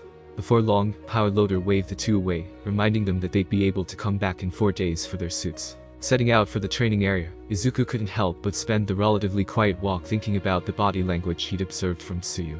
For some reason, it looked like she'd really gotten upset with the Hatsume girl. So was there something you wanted to talk about regarding the girl we just met? Izuku finally asked, too curious to find out why his friend had been so standoffish. No? Nothing at all, Kiro. Tsuyu's reply came too quickly, too smoothly. The fact that she also avoided eye contact and sported a large frown only made Izuku's worry increase. Tae suddenly groaned, earning attention. Jealous? Izuku asked, stopping in his tracks. His mind needed a moment to process this new information. That's not true. Tsuyu shouted back, embarrassed for being caught so easily by the undead girl. Jealous of what? Izuku asked. What could Tsuyu, who was beyond cute, had a powerful quirk, and the drive to get into the best hero school in Eastern Japan, be jealous of? Speaking of, the girl in question shuffled in place, before the inquisitive eyes of her savior broke her restraint. She's got bigger, I mean, she's more feminine, Tsuyu mumbled, doing her best to avoid the real answer to the question. She hoped the superficial answer would satisfy Izuku, pointing first to her chest, then her face. The green teen immediately came to the wrong conclusion, but his reaction still fit appropriately. Tsu-chan, a woman's worth should never be measured by the size of her breasts. Izuku began with a straight face, before it bloomed into a sweet smile. Besides, I think the cuteness of your face is better than hers anyway. Tsuyu felt her heart do a flip. Subtly, the fro girl pressed a hand against her chest, willing the wily organ to behave. And I mean, it's not like we're dating, Izuku finished. You shouldn't bother yourself with what I might think. Tsuyu was reeling. She completely forgot. They weren't dating. They weren't even a couple yet. Yeah, you're right. Tsuyu said, how silly of me, Kiro. A million thoughts sped through Tsuyu's mind in an instant. How could she get Izuku to take the first step in making whatever they were official? Did she really want that? She was surprised to hear the answer blare in her mind. Yes. I didn't know we could get canned coffee on campus. Izuku's excited shout broke Tsuyu from her thoughts. Now I really want one. Oh well. Desire for coffee gone as quickly as it came, Izuku had taken only 3 steps before he heard the telltale sound of a vending machine expending a beverage. What? Here? Tsuyu said, pushing the newly acquired coffee into his hands. Stopping, Izuku turned and stared at the fro girl's red eyes. Tsu-chan, why did you do that? Izuku asked slowly. He really wished his stomach didn't feel like it had just dropped to his feet, but it did. Because you wanted it. Tsuyu replied with a cute smile, red eyes shining. Now, this might sound weird, but stop. Like a machine, Tsuyu instantly froze. Red eyes wide, the fro girl stared up at Izuku expectantly just like Tae did. Izuku felt his bad feeling darken further. Tsu-chan, do you like coffee? Izuku asked. Maybe she was just toying with him. He didn't know if he could bear it if he'd hurt his friend like he was beginning to suspect he had. No, I actually find it revolting, Kiro. Tsuyu replied, a childhood memory of accidentally taking a sip of her father's morning coffee blinking before her mind's eye. She'd regretted that mistake for the rest of the day, as had her stomach. Tsu-chan, drink this coffee. Izuku ordered. He watched in absolute horror as Tsuyu grabbed the can back, opened it, and downed the drink in one go. What? Tsuyu asked, now confused. Why was her savior crying? Tsu-chan, I'm sorry, I'm so sorry. Izuku collapsed to his knees as he sobbed his apology. Tsuyu's confusion deepened. She couldn't understand what was making him so sad. All she'd done was find out that coffee no longer made her feel sick. Nurse's office, half an hour later. Ditching class to go to the nurse's office was a heavy decision for Izuku, but he made it in order to ensure Tsuyu's safety. Recovery girl had taken one look at the teary-eyed boy, and immediately paged Aizawa. The situation was delicate and had the potential for a real tragedy in the making. For his part, Aizawa had completely understood his students' distress.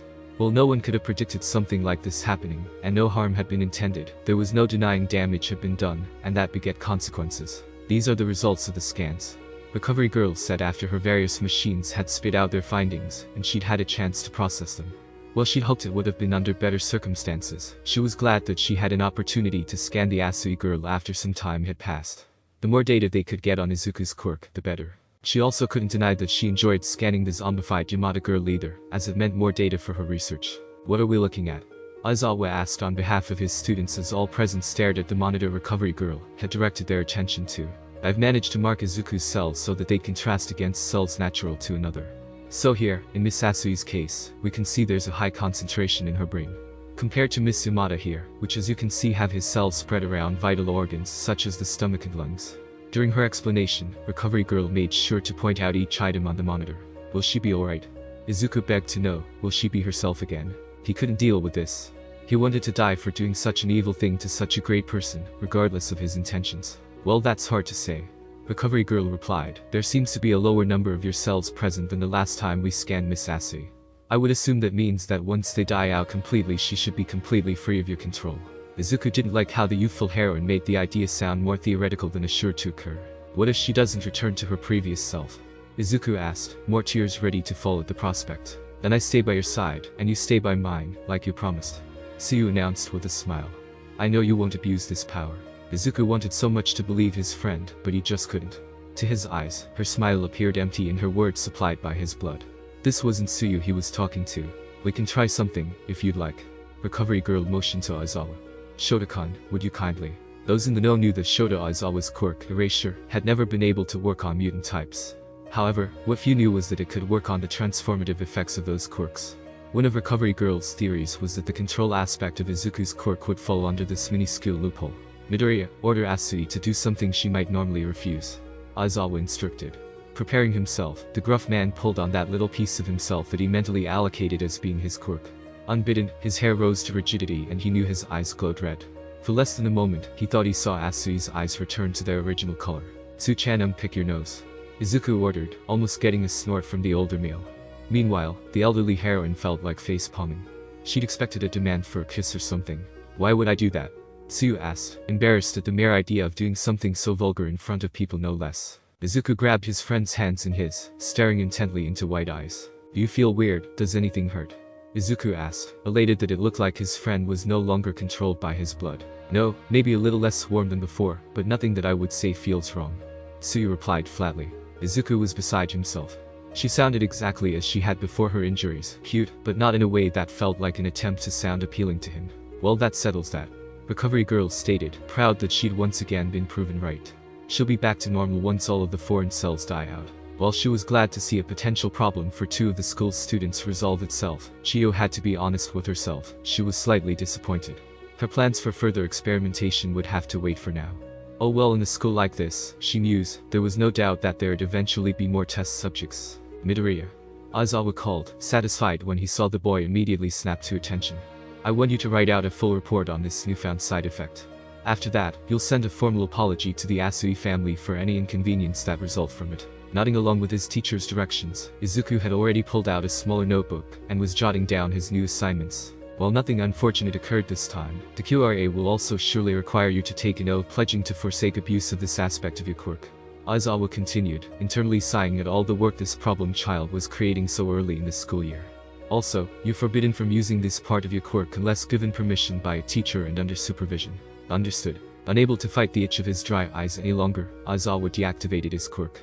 Immediately, Tsuyu moved to wrap her arms around one of Izuku's. Crystal clear, sir. Izuku followed his assertion with a salute, still feeling guilt. He couldn't help but berate his naivety in believing he'd actually be lucky enough to enjoy the attentions of a girl in her right mind. Before you all go, there's another test I need to run. Recovery Girl requested. I would like Shota-kun to use his quirk on Miss Yamada. Surprise, dread, these emotions and more filtered through the room at the nurse's proposal. Izuku provided most of the dread, since it was entirely possible Tae was about to drop dead, for good, and half his hero potential would be lost in an instant. He also found, to his surprise, he truly didn't want to lose the zombie girl after living with her for so long. The reason? Aizawa probed, knowing that studying the zombie was important, but unwilling to damage the potential of one he considered a good student. We need to know if it's just a means of communication your quirk's breaking, or if the cells are shutting down. Recovery Girl explained. If it's the former, Midoriya here needs to develop a way to handle possible quirk interrupters. If it's the latter, we might be able to accelerate Asui's recovery. I understand. Izuku said, knowing that no matter how much it might hurt him, this needed to be done. Aizawa-sensei is going to use his quirk now. There's a chance it might make you go to sleep. If you don't want to wake up again, that's okay. If being free makes you happy, you don't have to wake up. The Recovery Girl watched the almost grieving boy in confusion. Did he really feel so connected to a corpse? Are you done? Aizawa asked, making use of his years of underground hero work to pull off a cold-sounding tone. He might be worried about the possible ramifications that this might bring, but he also had a reputation to uphold. He couldn't believe he just thought that. Wordlessly, Izuku nodded, taking a handful of steps back. Taking a breath, Aizawa stared intently at the zombie girl. If he looked hard enough, would he find any traces of her former humanity? Pushing the pointless thought aside, he activated his quirk. Tay didn't drop dead. In fact, she stood completely still, proving that she was capable of standing in wait without any outside stimuli from Izuku. Then those still among the living noticed the growling. Aizawa only had a moment to decipher the look of absolute hatred being directed at him, before the zombie girl launched herself at him with a speed that belied her form. Ugh. The gruff teacher's scream was drowned out by the growling snarls of the berserking zombie girl, as he was tackled to the ground. Aizawa could have sworn he was being mauled by a grizzly bear and not a young girl. He tried to raise an arm in defense, but it was swiftly grabbed and snapped like a twig in the face of the undead girl's ire. The sudden shock of the pain caused his quirk to deactivate. Less than 5 seconds had passed. Finally snapping out of his own shock, Izuku jumped into action to stop the frenzied zombie. Tay. Stop. Instantly, the zombie girl ceased all aggressive movement. In the blink of an eye, she had returned to her cute-faced, adorable demeanor. Stepping over Aizawa, Tay moved toward Izuku, likely awaiting her next command. Sensei, are you alright? Izuku asked, full of worry. If he hadn't feared expulsion before, it was definitely a huge concern now.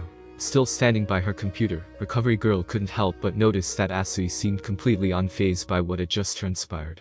If she hadn't known better, the expression on the girl's face could have almost been taken as tacit approval of the retaliation. My arm is broken, and I think I have a bruised rib, Aizawa deadpanned. Why is she so strong, Midoriya?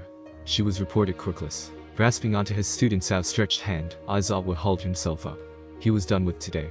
All he wanted now was to get a kiss for his injuries and go to bed. He received the kiss quickly enough. She is quirkless, Shotokan. Recovery Girl began to explain. She just no longer has any of the mental limiters that the rest of us have naturally. Her strength comes from being able to force her muscles to perform at maximum power.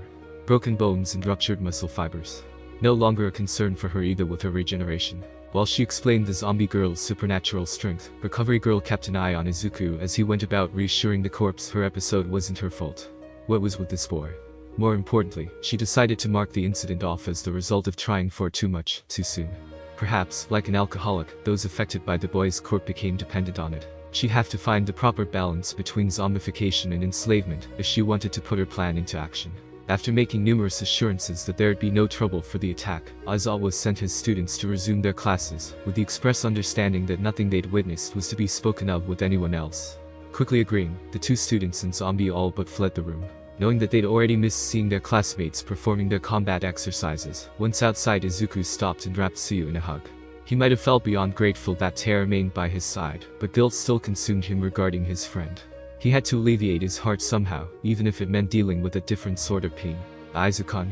Tsuyu was in heaven, the hug conveying all the feelings she'd been afraid to make known. She could feel all the love she'd ever desired flowing into her from the arms of her savior. This was it, he was going to take the step she'd been waiting for. I like it, Tsu-chan, I really do. Izuku started. He had to stop though, to swallow down his treacherous heart. Nothing would make me happier than to skip the rest of school today and go out on a date with you. Tsuyu could die happy now, especially when she knew her savior would just bring her back. He'd said it. He wanted to date her. But to do that, Izuku continued, causing Tsuyu to frown and worry. I need you to be yourself. To be free of any outside control. No. Why was he saying this? Tsuyu couldn't understand. Where was he going with this? That's why I'm giving you this one, irrevocable order, Izuku said with a heavy heart. Tsuyu didn't like the tears that were building in her savior's eyes. From this moment on, and until you can freely disobey me, you are forbidden from touching me. Izuku fought through the tearing of his heart to give the order. He wished his blood was weak enough for the fro girl to instantly disobey him. Hell, he'd even take a few hours, but he knew it was useless to hope for such. Kirotsu stumbled back in surprise, which only compounded when she found herself loosening her grip on Izuku's arm. Desperately, she tried to tighten her grip, but her body betrayed her. Unable to resist the command, the Fro-girl found herself stepping away from her savior, her happiness. Refusing to accept what had just happened, she reached for him, but it was like an invisible barrier she couldn't force herself to pass had been erected. "This is for your own good, Tsu-chan," Izuku said through a face full of tears, guilt deadening his every word. "When my blood finally dies off, you'll thank me for this. And I promise, when you're yourself again, I'll give you anything you want in compensation for doing this to you.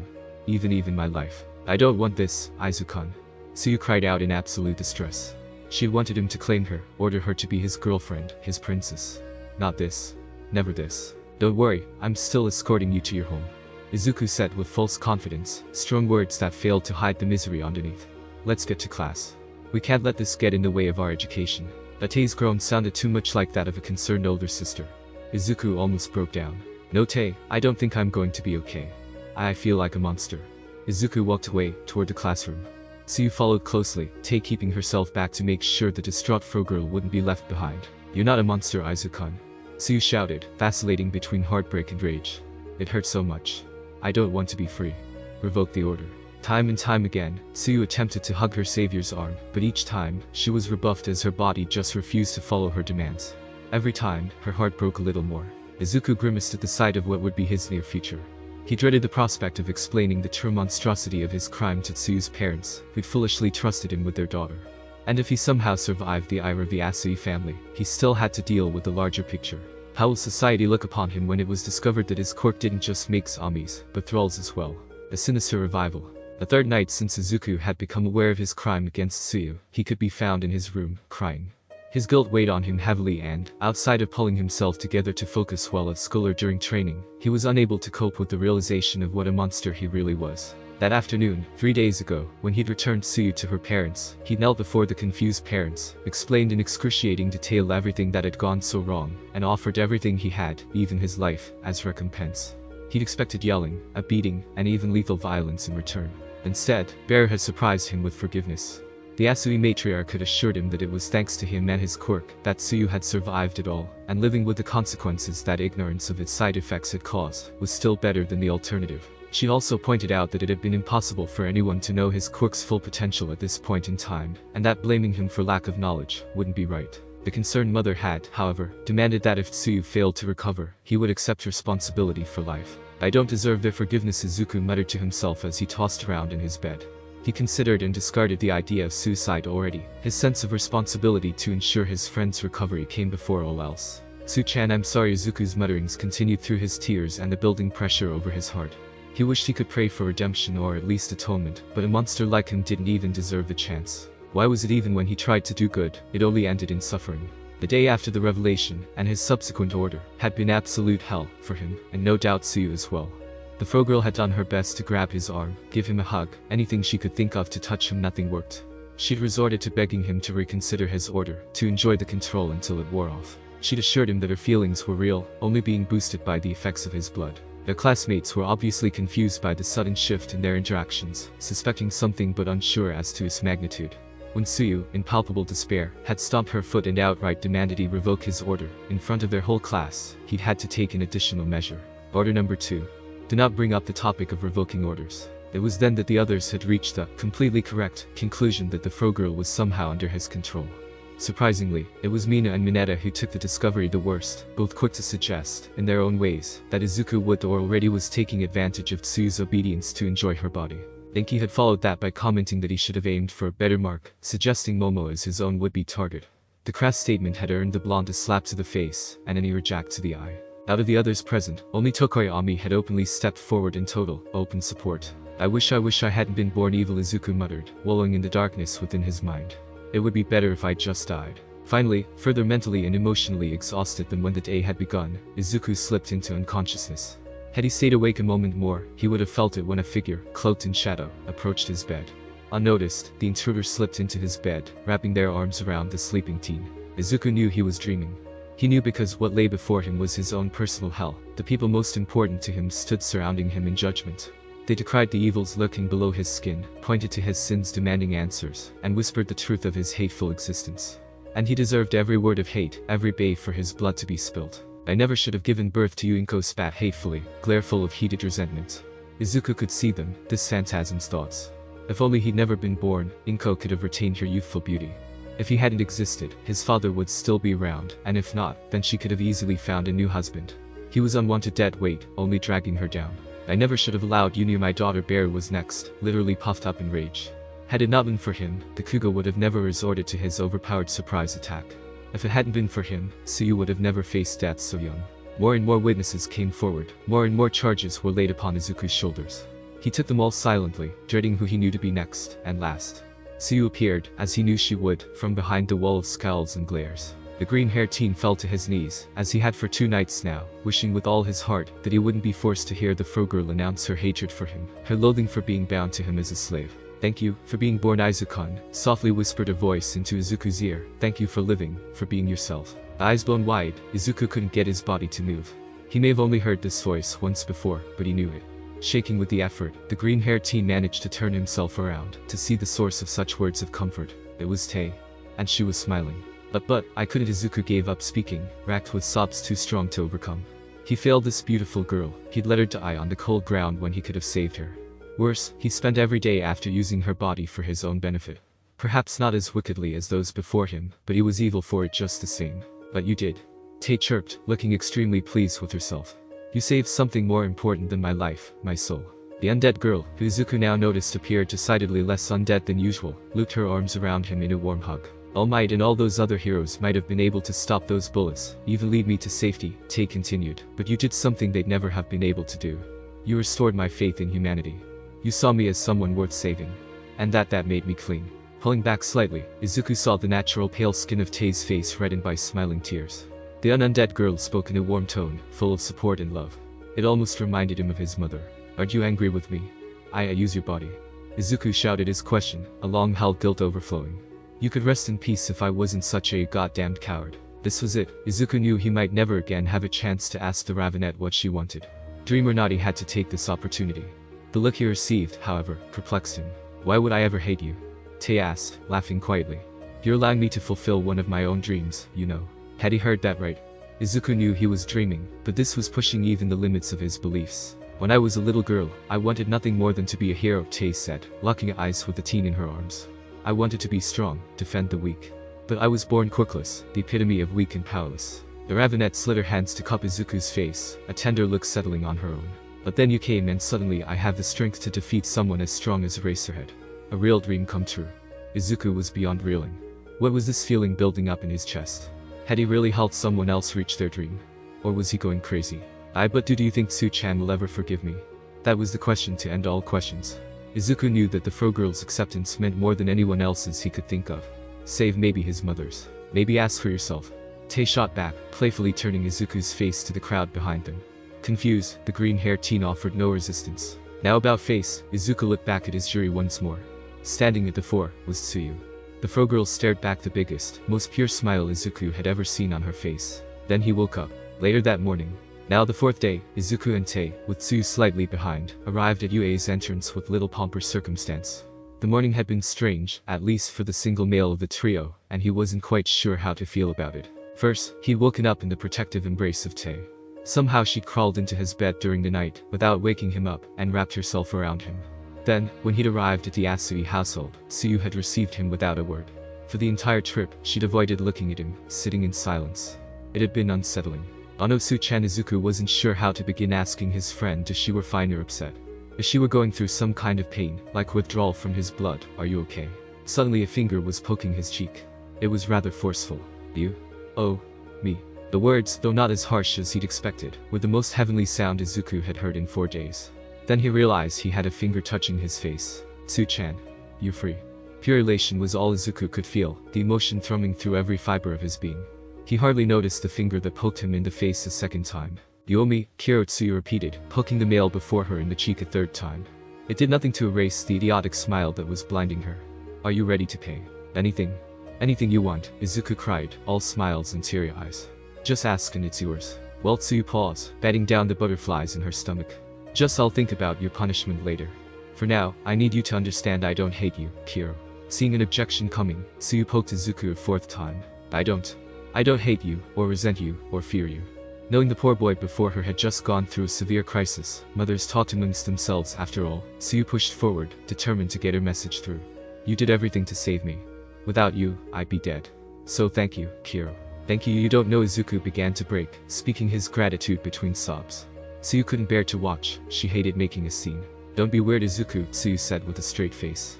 Seeing her companion wipe his face to look at her, she tried for a more menacing stare. Stop crying. And remember, you owe me. I'm going to be ordering you around for a long time, Kiro. Their best attempt to be stern did nothing to erase Izuku's smile or tears of happiness. Ryute's groan caught Suyu's attention. The frogirl threw Izuku a questioning stare while pointing at the zombie, who realized that his friend could no longer understand the zombie language. She's happy that we're friends again, came the watery and meek reply. Izuku didn't want to jump to any conclusions. We never stopped being friends, Suyu replied in her long neutral tone. It's just that I wasn't myself for a while, Kiro. Noticing how close it was to homeroom starting, both green teens quickly reached a silent agreement to avoid tackling any supposed feelings for now.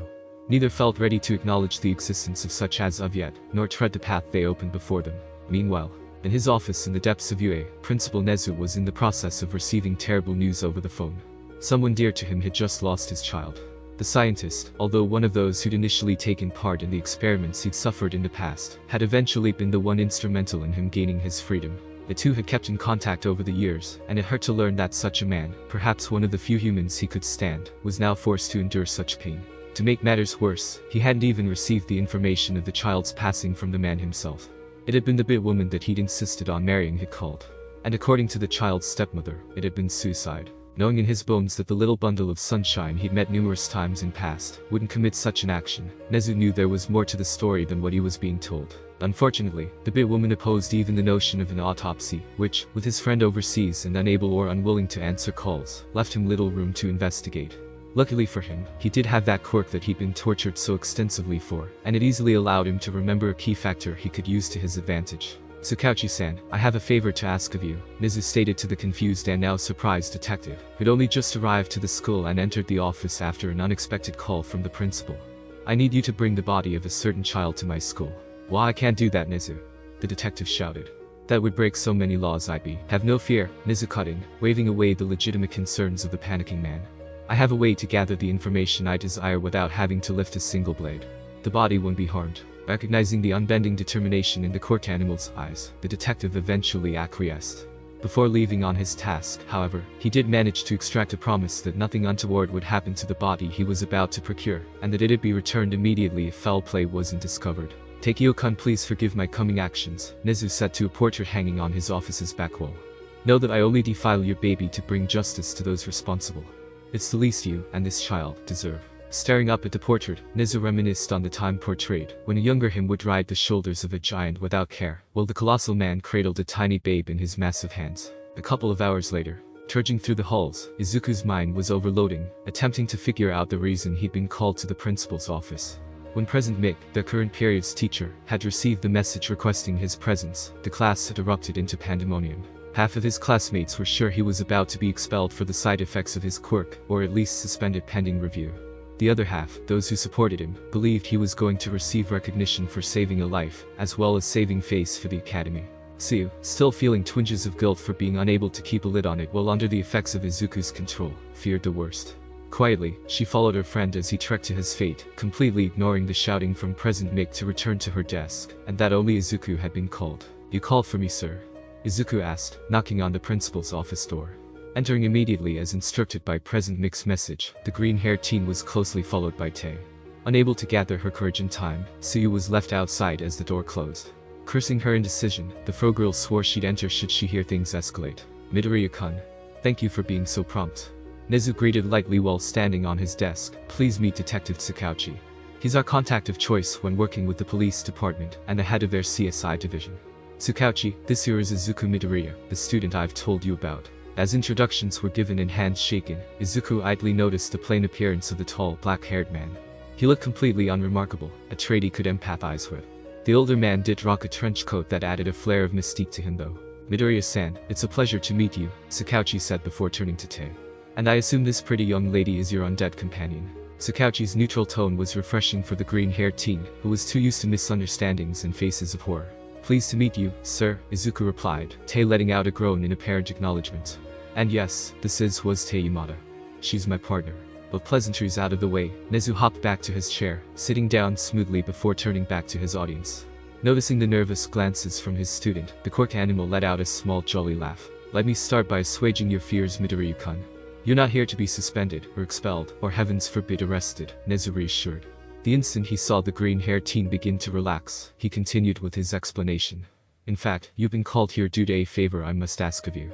Think of it as an extracurricular activity, one that will allow you to help someone in need. The Quirk animal was delighted to see the completely solid look of determination that came over Izuku's face at the news. The boy truly had a strong drive to help others in need.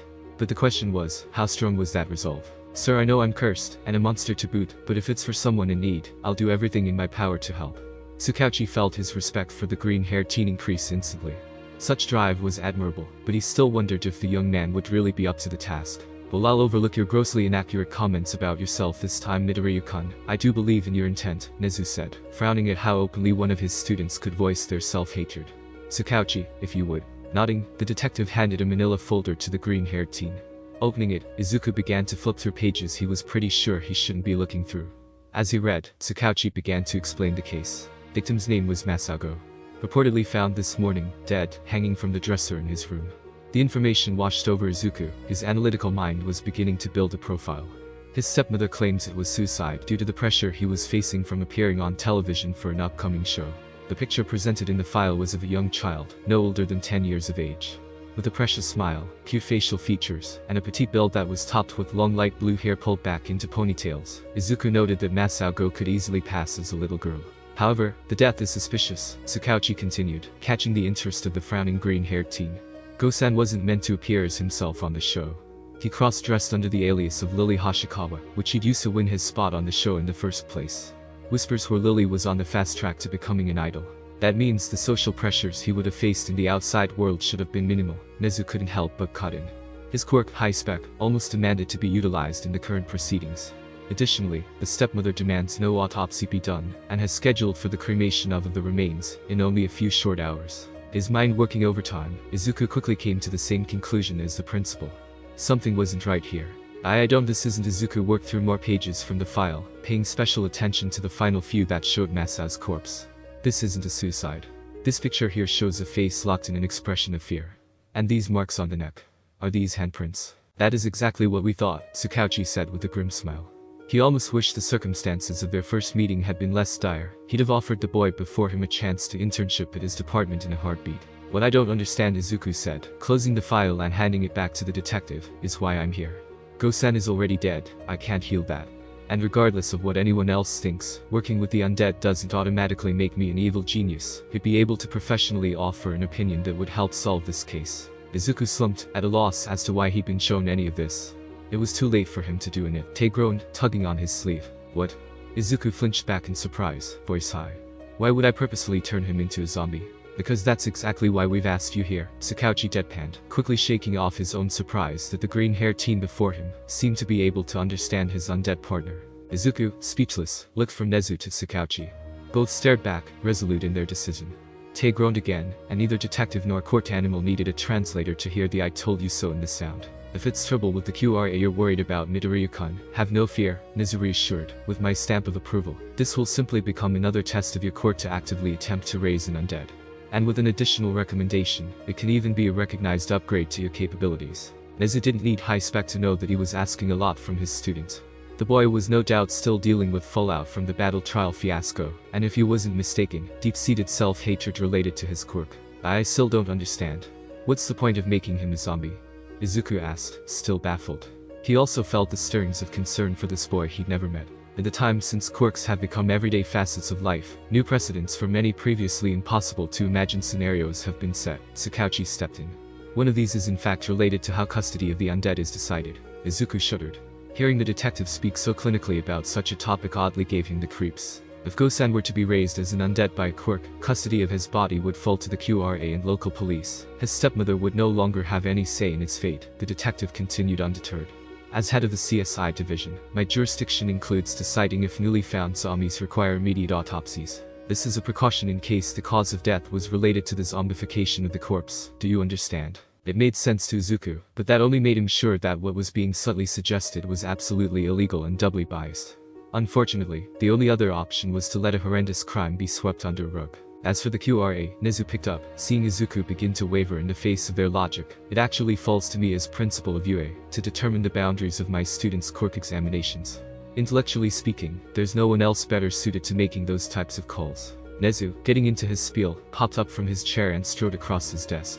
He just couldn't sit still when crafting his masterful plans. However, let's just say, busy as I am, that a tiny mistake is made when signing off on a batch of bodies that were donated to the school for scientific purposes, the court animal continued. Lily Hashikawa is given approval to be used for testing, but which body is hers, and which is that of the cute Masaugo? Looking at pictures of the two, could you blame me for my blunder in differentiating them? Izuku had no doubt that this entire scheme fit into the definition of questionable practice. Even so, it looked like two powerful adults were ready and willing to cover any legal issues for him. Still, something was bothering him. What about Gosen's father? Izuku asked, snapping his fingers. I haven't heard either of you speak about him at all. Why isn't he demanding an autopsy? Nezu ceased his pacing, now staring out into an unfathomable distance. If one looked closely, they would be able to see his paws clenching tightly. Takeo-kan is unreachable, the principal eventually said, forcing a steady tone. I have yet to discover why, but it pains me to think his baby will be cremated, while his murder is forgotten due to technicalities. Izuku felt his heart catching in his throat. He didn't know the principal too well, but to see such a vaunted adult react so strongly. I'll do it, Izuku said, coming to his decision. But under two indisputable conditions. A steel in the green-haired boy's voice caught the adults by surprise. Collecting themselves, the detective and principal nodded, accepting the deal without question. First, Mr. Go will decide what should be done with Gosen after we're finished. No matter how long it takes to get a hold of him, Izuku said firmly, unwilling to even consider his terms going unmet. Secondly, I want Tei Yamada's case reopened. Just like Gosen's almost was, her murder was glossed over while the police were busy chasing dead ends. I want her murderer brought to justice so she can rest in peace. To himself, Izuku added an unspoken ambition. He wanted any other girls who'd be suffering wherever Tei did to have a chance at being set free. You're a special one, Izuku Midoriya, Sakauchi said. Nodding to Nezu, the detective stuck out a hand to the green-haired teen. We accept your terms. The two shook hands, both happy with the outcome. Now, let's get to Recovery Girl, Sakauchi said, feeling somewhat bad that they were asking so much for so little. We really don't have much time to do this. Unfortunately for the detective's sense of urgency, the trio didn't even get 2 steps outside the office before encountering their first obstacle. An extremely worried Tsuyase. Able to mentally multitask thanks to his quirk, Nezu took a second to make a mental note regarding the bonds of friendship the promising student standing next to him was already forging. He found a fulfilling delight in witnessing the green-haired teen's utter lack of concern for things such as social status or quirk hierarchy. He would have been surprised if someone else in Midoriya's situation had tried for another student with higher status, such as the Yaoyorozu girl who'd been admitted through a recommendation, but here was proof of the opposite having occurred. Izuku-san, is everything alright? Tsuyu asked in obvious worry. Izuku couldn't help the smile that pulled at him, seeing the fro girl's completely normal beautiful black eyes, let him know that her worry was genuine. Everything's fine. It's just that the detective here needs help from someone with a quirk like mine, Izuku reassured. You should get back to class soon, keep Tokoyami from going off on Mina again. Nezu had been the principal of UA for years now, and he wasn't fooled for a second witnessing the interaction between the two green teens before him. If Midoriya hadn't just sounded like a caring boyfriend, he'd revealed just what kind of animal he was. And had Asui almost used an endearing nickname for the boy. Tsuyu nodded at Izuku's words, reluctantly turning to leave. Catching the eye of the man in the trench coat, she stared unblinkingly at him. She was going to memorize his face should something happen to her friend just in case. Besides, he still owed her. The trek to Recovery Girl's office passed in relative silence. Sakauchi eyed Tei whenever the zombie girl let out a groan. Izuku thought over as many possible problems that could come from participating in this ploy. Nezu focused on how close they were to taking a step toward helping his old friend's child find justice. Nurse's office. Ah, so they managed to convince you, Recovery Girl greeted as the quartet entered. She chuckled at a stray thought. With as much time as you're beginning to spend here, people will begin to think you like hospital work. Tei, the last one to enter, closed the door behind her, completely ignoring the sign that declared the office temporarily closed. Izuku, grateful for an attempt at banter to relax the tense situation, ruefully scratched the back of his head. Yeah, no, the green-haired teen replied. I'm sorry, but I don't think I'll ever like hospitals. Is everything ready? Nezu asked, standing as close to the room's single large window as possible. Determined to fight for justice or not, the court animal knew if he had to get any closer to Recovery Girl's examination tables, his PTSD would likely be set off. Midoriya wasn't the only one who hated hospitals. Of course. and as unfortunate as the need for it has been over the years, I'm still qualified to act as a coroner in situations like this, Recovery Girl said, happily pulling out some last-minute pieces of equipment. Go-san is on the table behind the curtain here, and I've got my cameras all ready to record. No cameras. The shout came 3 times over, shocking the elderly heron. She'd learned enough about Midoriya to anticipate his reticence, but Nezu at Tsukauchi's. What? Why ever not? Recovery Girl questioned, unsure as to what was happening. There's a great deal that is about to happen in this room, Nezu answered, eyeing his skull's nurse. And much of it will not leave it. If you must, think of it as a personal favor. Fine, Recovery Girl conceded, laying the camera she'd been holding on a nearby desk. However, you will be allowing me to record this event the next time. Next time? Izuku asked, distraught. He didn't like the pro-heroine's tone at all. I had hoped to be able to discuss this later, Midoriya-kun, but the short of it is that the QRA has allowed for you to create more zombies, so long as it's under our supervision, Nezu quickly filled in, hoping to lose as little time as possible. There is great curiosity regarding Tae-chan's existence, and the rather unique capabilities your Quirk has granted her. Impatient to get started, Recovery Girl pulled back the curtain from the single exam table that had been blocked off from the rest of the room. Izuku was quick to notice the body revealed, its face frozen in heartbreaking pain and fear. That wasn't the worst of it, however, not by a long shot. The body of Masaugo was littered with marks, bruises of all colors and sizes. Seeing it in person, it was obvious the history of the boy was a dark one. He'd been the victim of a terrible crime. Taking it in, Izuku felt his determination catch fire. He was going to do everything in his power to find justice for this tragedy. Getting closer, the green-haired teen noticed, to his dread, a smell he wished wasn't so familiar. Tae's low growl only confirmed his fear. The threatening sound also caused Tsukauchi and Recovery Girl to step back in fright. I need a syringe, 10 milliliters, Izuku said, now standing by over the naked body. And clothes. He'll need some clothes. Here, Recovery Girl said, pulling the requested syringe from the cabinet. She had to suppress her eagerness lest she frightened the boy. Let me help you with. I'll do it myself. Izuku cut the pro-heroine off, grabbing the syringe from her hands. The teen's sudden coldness was disturbing to those present, but the now growling Tae, his glare directed at Recovery Girl, spoke of distrust to the extreme, quieted any thoughts of complaining.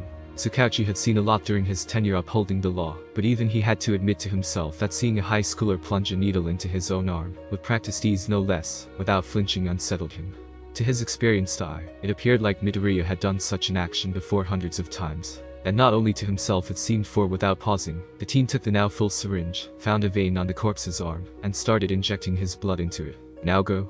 Go in deep, and travel far. Restore this broken avatar, Izuku intoned, in righteous fury, just as sought. Let not the truth be left to rot. The watching adults were unsure of how to react to seeing the green-haired teen before them chanting.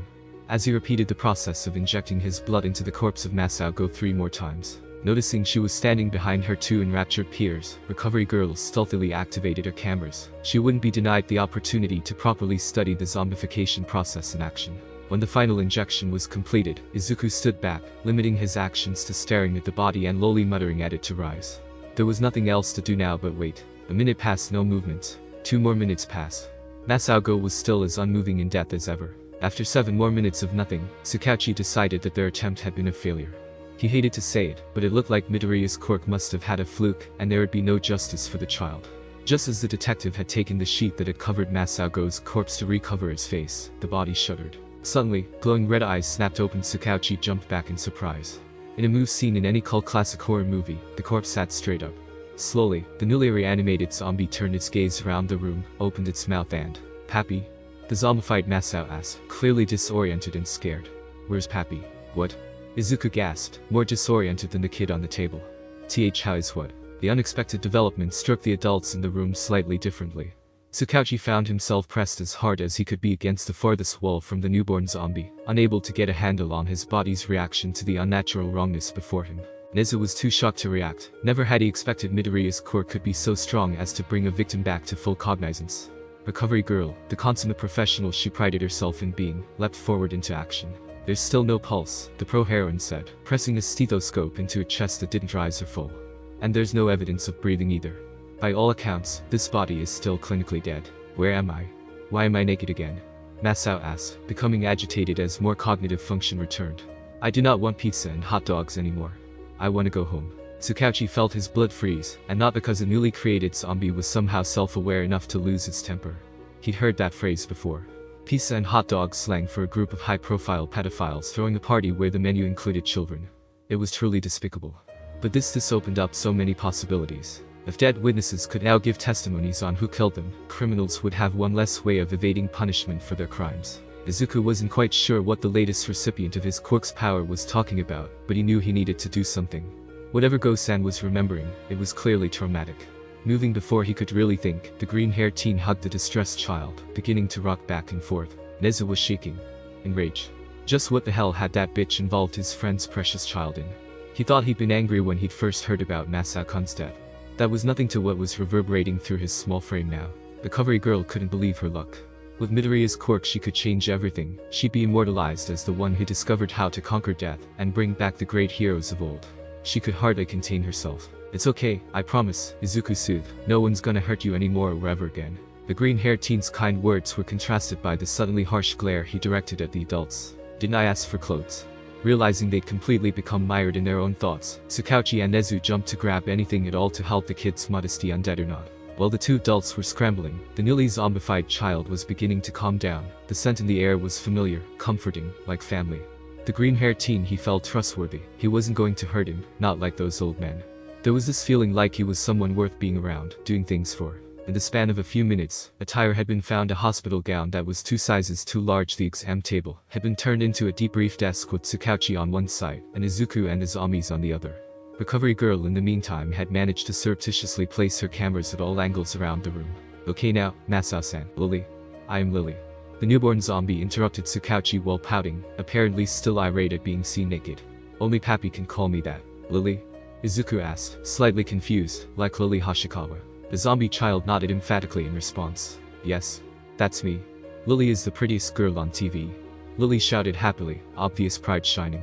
Lily brings happiness to everyone. Oh? Izuku said, realizing what was going on. I see. Of course, right. Lily is a girl.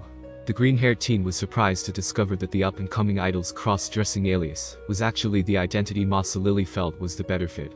But it was almost the 24th century, and he was well aware that some people were simply just born in the wrong body sometimes. Nezu. Tsukauchi turned to the principal of UA curtly. His now piercing gaze all but demanding to know why he wasn't informed about this particular facet of their victim. Oh, don't blame me, detective, Nezu defended. I haven't seen Lily here since she was a baby.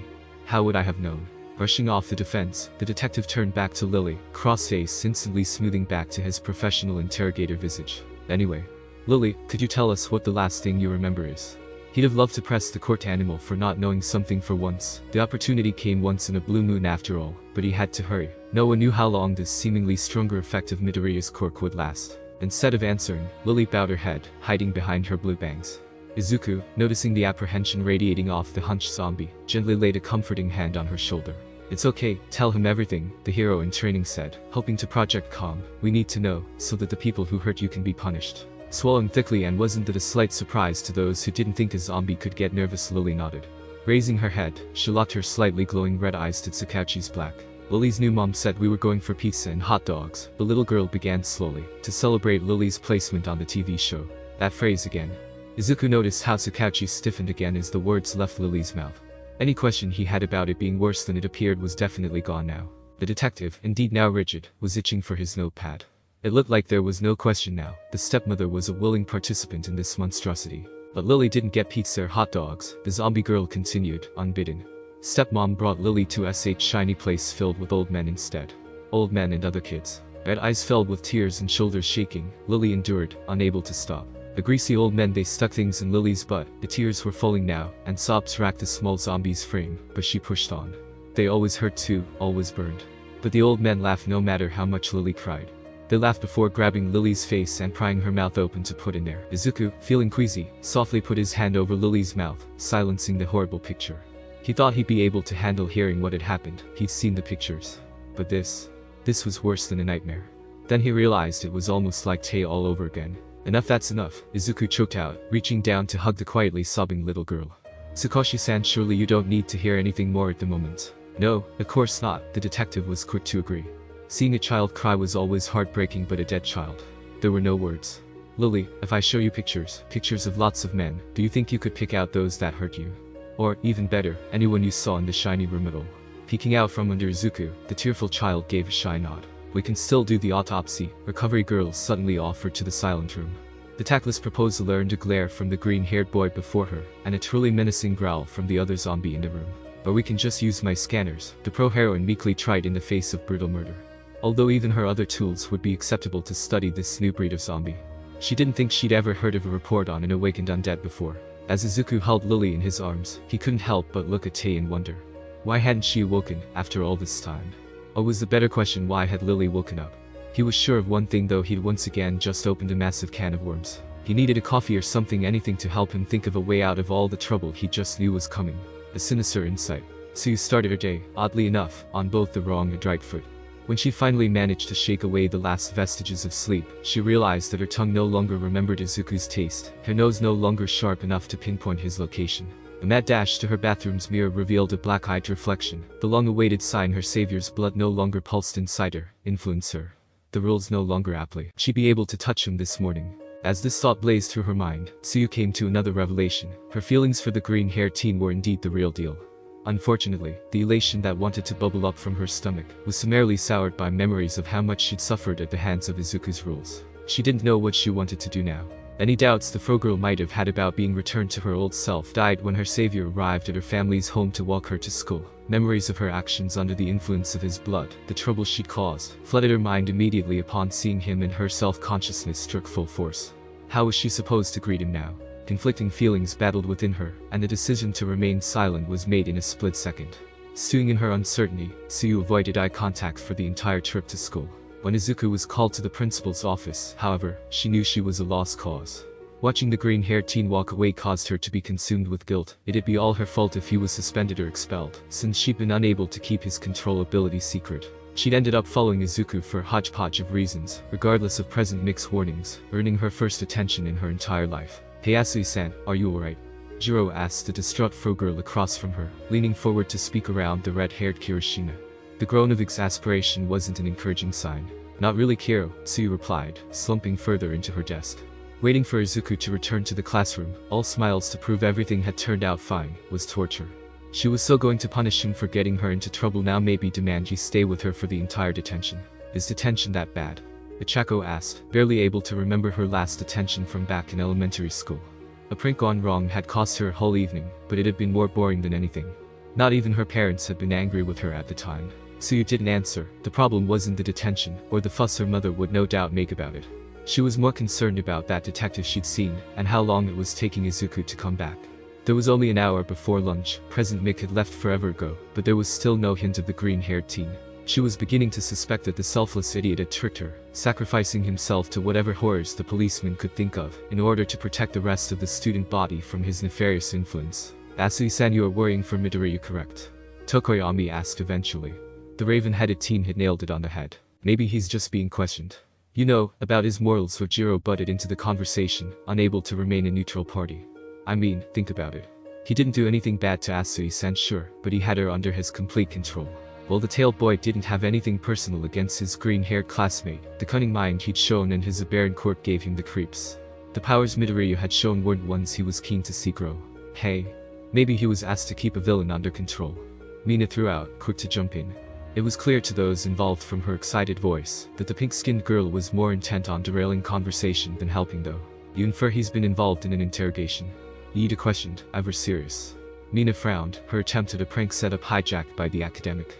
"I for one can see such a thing working for the benefit of all." The floating uniform that was the only indication of where Toru was standing shifted, the invisible girl making some unseen movement. It was still expressive enough to draw the attention of those gathered. Wouldn't that be considered a coerced confession?" Toru asked shyly, still slightly put off by Izuku and his quirk.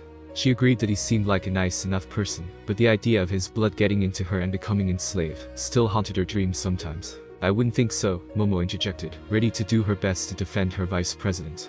"From what I could understand from watching Tsu-chan, the commands are more undeniable compulsions. In order to answer truthfully isn't impacting the responses given, only forcing them out. The police would be able to proceed with questioning without interference. Is that right, Tsu-chan?"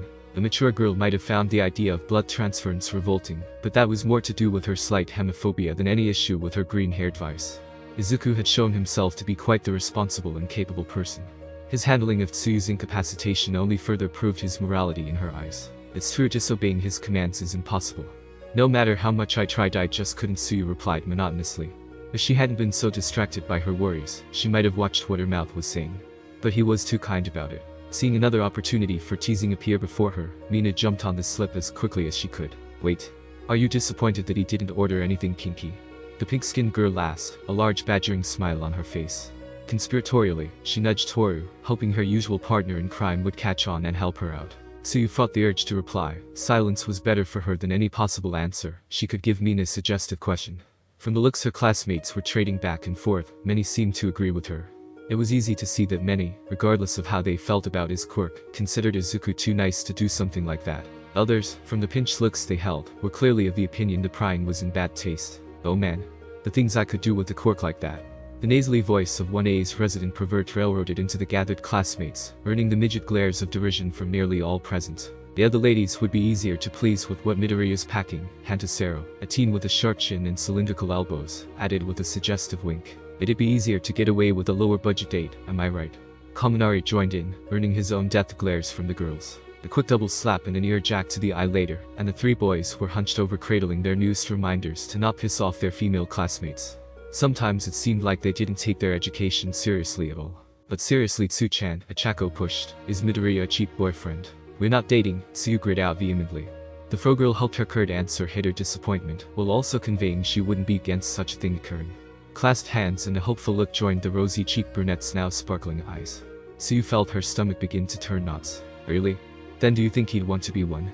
Achako's question nailed one of the fears the fro-girl had developed while under Izuku's control. Other girls would eventually discover the boy's disposition and move in on her territory. While her classmates sat embroiled in her inner turmoil, Achako was involved in her own mental gymnastics. It was beyond any shred of doubt now that Izuku Midoriya was a great guy, nice, and considerate toward everyone. It was easy to see him as boyfriend material after everything that had happened. If she could just get him to get rid of the reanimated corpse, she'd be able to get along fabulously with the green-haired boy. After all, with a quirk like his, there was tons of money in his future. Tsuyu could see the machinations brewing in the brunette's eyes, and they just made her want to slap the girl, really hard, and make it clear she'd seen green-haired teen first. She may have still had a ton of her own obstacles to clear first, finishing her education, forcing Izuku to forgive his unwitting use of control on her, finding the courage to assert her feelings, and all the paperwork she knew their mothers were no doubt writing up, but she didn't need challengers on top of all that. Realizing she'd begun a clear list of checkmarks in regards to living a life with Izuku, Tsuyu considered the idea that she'd been thinking too far ahead, but then she couldn't let just anyone else weasel their way to him first. It was enough to make her head spin. The classroom door opened. Man. That took way too long. I'm starving. Izuku's shout startled everyone present, his entrance sudden. Walking into the room, followed by Tae, the green-haired teen held the door open, a manila folder in one hand. I'm sorry for causing you so much trouble. Ani-chan came an innocent apology from the lips of a little girl, as she entered behind the previously missing one of members, dressed in a school's PE uniform that was too large for her. The child looked a bit pale, but was otherwise full of energy, her long, light blue hair bouncing in large twintails. The green-haired teen had hardly closed the door behind the little girl, before he found his hands full of concerned fro-girl. Aizawa.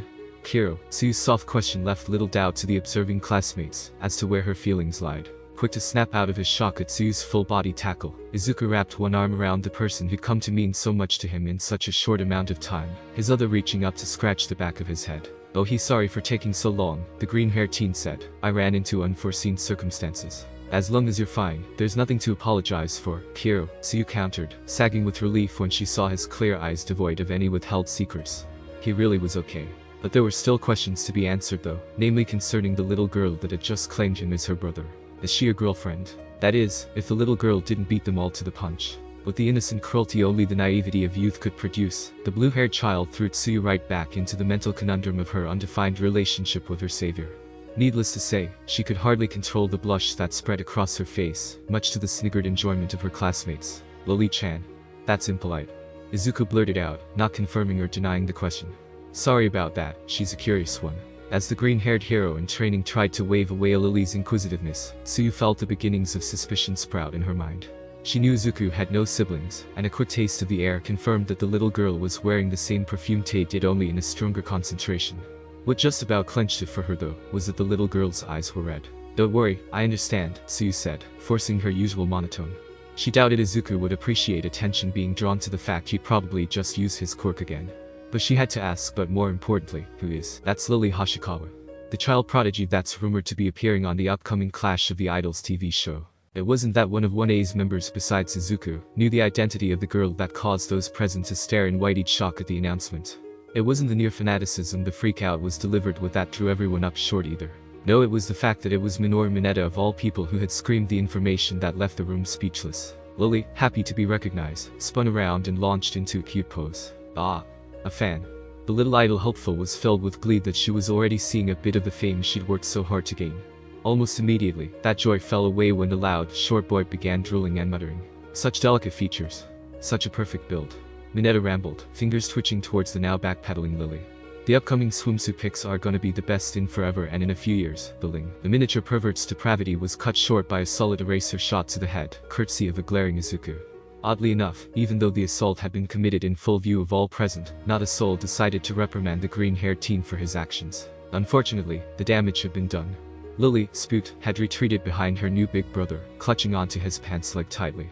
With her face buried into his back, no one could see the panic that the midget's words had induced. Aizunai, I don't think I want to be an idol anymore, Lily whispered, pulling slightly on Izuku's clothes to get him to bend down to her level. Not with people like him, like the old men still around. Heartaching once again for the horrors the little girl before him had been forced to endure, Izuku gave the slightly trembling Lily a reassuring head pat, followed by a warm, lovely smile. Don't worry, Lily-chan, I'll keep you safe, Izuku comforted, and if people like him cause you problems when I'm not around, Tae-chan will gladly take care of them for you.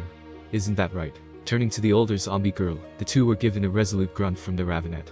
Delighted, the child idol gave a beaming smile in return.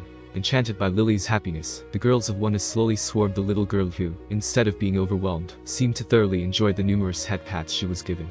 Recognizing the brunette's sparkly red eyes for the sign they were, the older girls silently agreed to give their classmate the benefit of the doubt this time. To them, Izuku had just been hired to heal the little girl, and this was a temporary result, nothing worse. Then Aizawa finally entered the classroom. Everyone, sit down. The instruction was met with absolute obedience, except for one student. Glancing up, the gruff teacher saw that one of his favorite troubled children was still standing, no doubt ready to cause another headache and deluge of paperwork. Midoriya. Aizawa groused, feeling conflicted on whether or not he wanted his class's vice president to have an excuse to still be standing. Narrowing his eyes, the underground hero noticed a new face in his classroom standing beside the green-haired teen, a little girl that seemed oddly familiar. Sensei, this is for you, Izuku answered, bowing before handing over the manila folder he'd been holding. In a wholly illegal act of cuteness, the little girl quickly imitated the boy's strict posture. It's regarding an upgrade to my quirk. I apologize for any inconvenience this causes. Waving Izuku back to his desk, Aizawa gave the contents of the folder a cursory glance. The front documents covered quite the disturbing bit of information. No matter how much he agreed that students needed to experiment and study their quirks, there was just something seemingly wrong with zombifying a child. In an act of rarely seen emotion, Aizawa nearly dropped the folder when he scanned the newly created zombie's name and cause of death. As it was, the gruff man visibly paled as he finally remembered the name and the person it belonged to. Feeling sick, a weight settled in his stomach as he read the cause of death and reason for zombification. Flashback equals. It was a month ago, and he'd been unavoidably drafted into attending some ridiculous contest that was being used to select the main protagonist of some upcoming TV show. Thankfully, he didn't have to suffer being a judge, just represent the token hero presence the general populace had grown used to seeing at such events. He'd been pissed, he remembered, since the job had originally been handed to Midnight. Whatever indisposition the somnambulist user had excused herself with though, whether or not the true reason was one too many drinks the previous night or miraculously breaking her growing dry streak, it had been enough to get Nezu to select him to go in her place. He'd hated every minute of that day. And he hadn't bothered to hide that fact either. That's probably why all the child contestants had given him plenty of space, and kept quiet whenever he was present. All except for one. Mister, are you really a hero? The little had asked, getting way too close for his comfort. Apparently his less than friendly appearance hadn't frightened everyone away. Pity. Yeah, I am, he'd answered as dryly as possible. He hoped that where looks might have failed, perhaps attitude would do the trick against a bundle of joy. I don't think I've seen you before, the little girl had responded instead, smiling bright enough to rival All Might in cheerfulness and luminosity. What's your name? He couldn't figure out what had been wrong with the girl. He was an underground hero, unsung by the masses, and worked to hunt down villains where other heroes feared to tread. He wasn't a social person by any means. Why was she bugging him? Eraserhead. Had been his eventual one-word answer. Again, instead of being off-put by his countenance, the little girl had clapped her hands at the name. That's a cool name. My name's Lily. It was nice to meet you, Mr. Eraserhead. Standing there, Aizawa had been confused as to what he'd done next. The little girl, Lily, had succeeded in getting a handshake from him, the underground hero that never gave interviews or allowed the spotlight to fall on him. Suddenly Lily's name had been called. It was her turn to appear on stage. It's time. Cheer for Lily today, and Lily will cheer for you on TV. The little girl had seamlessly slipped into an even more perky and bubbly personality. She hadn't moved, however, obviously expecting him to cheer her on. He didn't do cheering. You go and do your part, he'd answered instead, and I'll always keep you safe. The sparkling eyes and innocent smile he'd received in return had been dangerously close to making him feel something. The performance had been beautiful and perfect, at least as far as Aizawa knew how to judge such things. Lily's motions had been fluid, natural, and joyful, and her victory was undisputed. Unable to help himself, the gruff hero had found himself applauding the brunette's act. But only a little. Aware the girl had been getting to him despite his best efforts, Aizawa had made an effort to leave the venue, as soon as he was able, without Lily noticing. That had been the last time he'd seen her. Alive. Equals flashback, and equals. Snapping out his memories, Aizawa stumbled back, dropping the folder onto his desk. I just remembered I have to go to the faculty office for something, the normally compass teacher said, holding on to his professional visage as hard as he could. Take this period for self-study. With that, he left the classroom, head down, without a backwards glance. Lily might have seen that guy from somewhere before Lily mumbled, tilting her head to the side, as soon as she felt it was proper to do so. Do you think he left because of Lily? Midoriya, just what did you mean by upgrade? Ida yelled out, arm chopping the air like mad. The bespectacled student, forgetting what the class had just been told, was worried by what such terminology might suggest. He truly hoped the sweet little girl before them wasn't being referred to as such. He didn't know how he'd be able to accept it if the prestigious UA allowed for the enthralling of a child into a tool for hero training. Yeah. You're not going to tell us they're allowing you to keep slaves now, are you? Ojiro spat, slamming his hands onto his desk as he shot to his feet. The tailed boy was beyond upset. Seeing a reanimated corpse being forced to do the green-haired teen's work for him was one thing, but this was a whole other level of worse. In no time at all, the room was a cacophony of voices all plying to be heard. Izuku was frozen, shocked by how badly things had devolved so quickly. In a matter of moments his already damaged reputation was beginning to sink even further, and he feared the few friends he had would soon abandon him for good. Unnoticed by the fretting green-haired teen, Tay had placed herself squarely between him and his classmates, baring her teeth with a low growl. Even Lily, small as she was, had instinctively taken a step away from the crowd and gone to hug his leg to offer her support. Just let him explain. Cease your baseless accusations. The stereo shouts from Jiro and Tokoyami respectively cut through the chaos, the former jumping to stand on her desk, while the latter had used Dark Shadow to make himself appear more imposing. Suyu, too enraged at their stupidity to even speak to her classmates, had risen to stand next to Tay, glaring harshly at the few who could meet her eye. Instantly, the competing voices quieted, making Izuku feel beyond blessed to have such wonderful friends. He made a mental note to remember to ask Jiro later if she actually wanted to be his friend though. Oh thanks you guys. I'll make this quick though, Izuku said, incredibly uncomfortable when all eyes landed on him expectantly. You know what? Better yet, Lily, why don't you introduce yourself? The words caused the little girl to begin bouncing in place, her happiness at being given the spotlight obvious. Slipping into a cute pose, the brunette began her introduction. Hello everyone. I'm Lily. Lily's the prettiest girl in the whole idol world. Lily presented in a sing-song voice, dipping and spinning like she was on stage. After a cute wink with a smooch to her audience, she gave a gracious bow. But now that Lily is dead, Lily will fight beside her hero Izunai. You can count on Lily. Silence. The members of One needed a moment to process what they just seen and heard.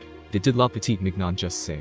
Yuga Aoyama, his hands split between holding his massive belt against his churning stomach and covering his mouth, couldn't bear to finish his question.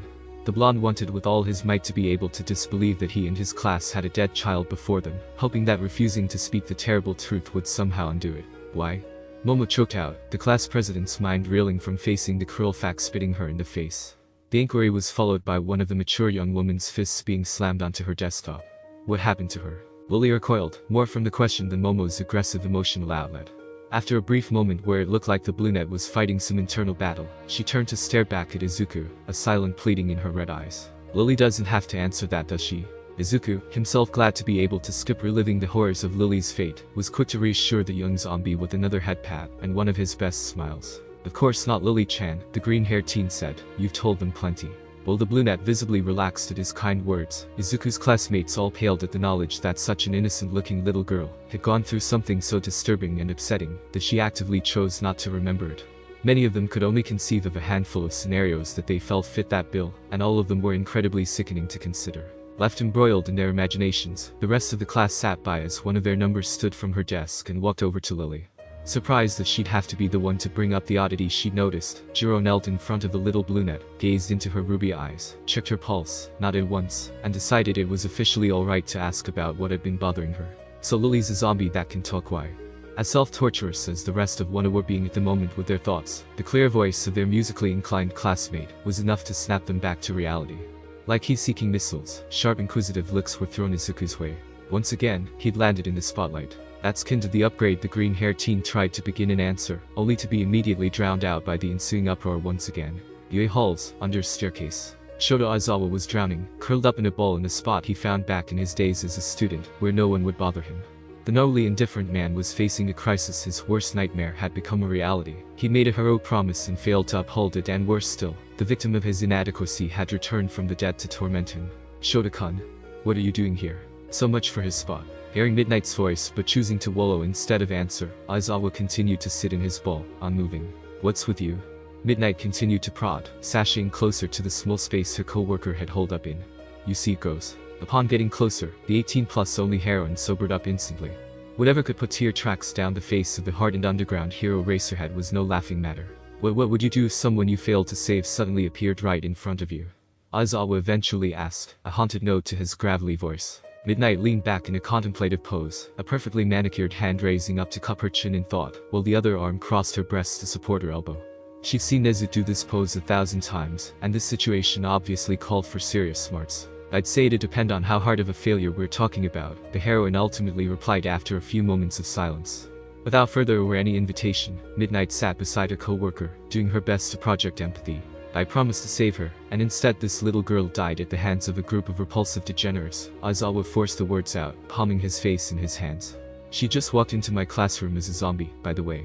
Midnight's complexion paled to match that of the suffering man beside her. The heroine well knew that while such failures were more common, though underreported, occurrences than realized in today's society, they were also the ones that hurt the most. She couldn't believe the shit luck her co-worker had just rolled. It looked like even being warned about their students' quirks wasn't enough anymore. If it were me, Midnight said, a feral grin curling across her full lips, I'd probably find a nice secluded corner to cry in, and then I'd go on a bloody crusade and not stop until I'd made all those damn perverts eat their own dicks. It was a ludicrous statement, of course. They were pro-heroes, not vigilantes. That kind of action was beyond the purview of all but the most underground and black-marked of heroes. But the buxom woman was trying to get a reaction from her despondent co-worker, a laugh, a reprimand, anything. Seeing the vicious glare form in the eyes of the man beside her, she felt victorious. That's not a bad idea, Aizawa grumbled as he stood up, a look of stony determination settling on his features. Eh? Midnight was taken aback by the terrifying look. She hadn't expected him to take her seriously. Pulling himself together, the formerly depressed man began to walk away. Only a few steps away, he stopped. Thanks for listening, I feel better, Aizawa said, glancing back briefly at the stunned woman behind him. He had a new goal, for the first time in too many years to count. He just hoped Nezu would agree to allow him some additional hero work hours in the near future. Why am I suddenly feeling guilty? Midnight's words fell on deaf ears, the hall now empty. Sliding to her feet and resuming her walk, the 18+ heroine hoped. She hoped that the return of a long-buried fear of her dear friend falling into villainy was just a trick of her imagination. Back in Class 1A. After more discussion, shouting, counter-shouting, and calmer minds ultimately prevailing, things had thankfully wound down. For the first time since arriving in the classroom, it felt like Izuku had finally found some room to breathe, while everyone else was preoccupied. In one corner the girl, consisting of Momo, Toru, Mina, and Achako, took turns playing with Lily and brushing her luscious hair.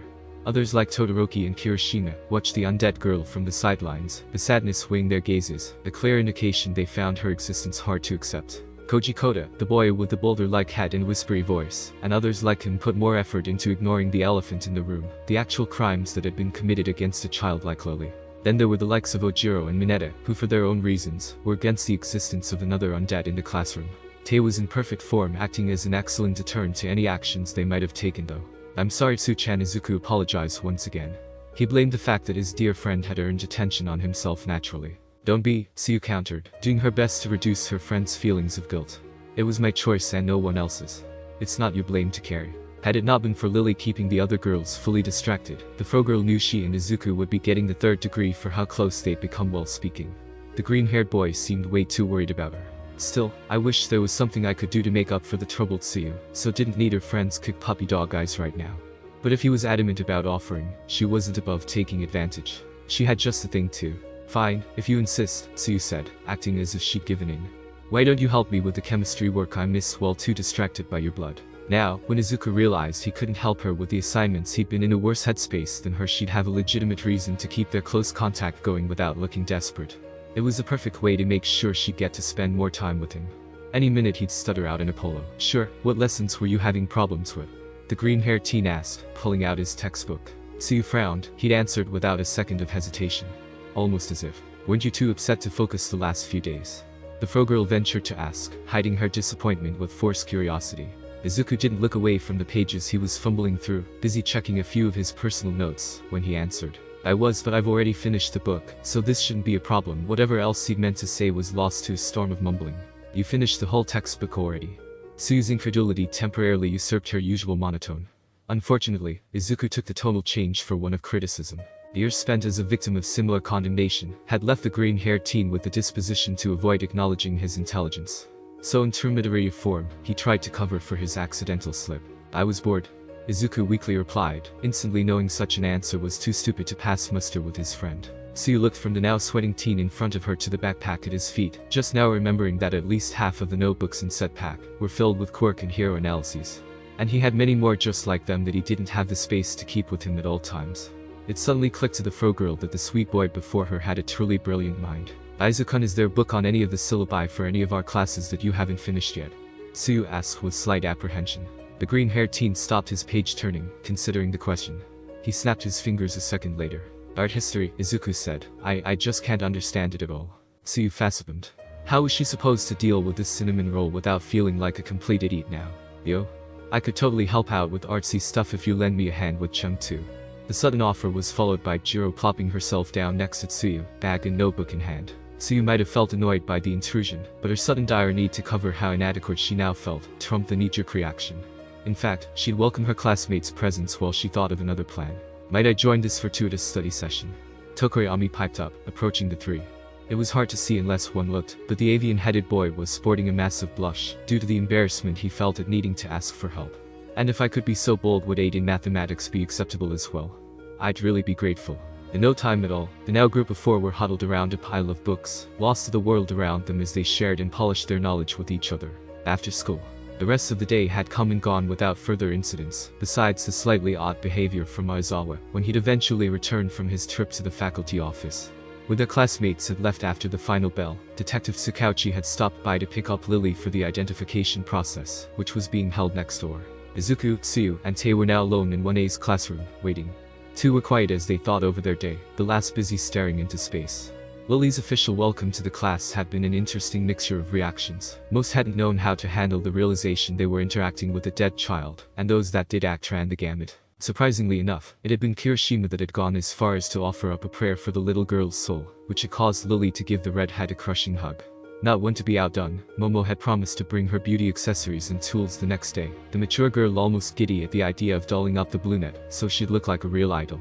Needless to say, it was a good thing Lily no longer really needed air. Her excitement and joy had been so overpowering she might have passed out from hyperventilation otherwise. The door to the classroom opened and Tsuyu and Izuku turned, bowing toward the teacher they expected to have entered, President Mick. Imagine their surprise when upon straightening the two were met with the sight of their principal instead, entering with an extremely skeletal-looking man. Izuku was doubly shocked to realize he recognized the man as the one he'd met at Dagaba. I told you he'd be here, Nezu quipped to the emaciated man from the doorway, pocketing a yen note said man handed over with a wince. Principal. Sir. Izuku and Tsuyu exclaimed at the same time, quickly giving a much more formal bow. The court animal gave a slight nod and motioned for them to stop. Stepping into the room, the two adults made their way to the students. President Mick had some rather unexpected business come up, so I offered to oversee this detention, Nezu explained without prompting, seeing the quizzical looks coming from the two green teens. Although, seeing as I already understand the causes for Asui-sen's perceived misbehavior, I'm willing to deviate from a more conventional punishment. That is if you're interested. The principal's proposition immediately set the two students on edge.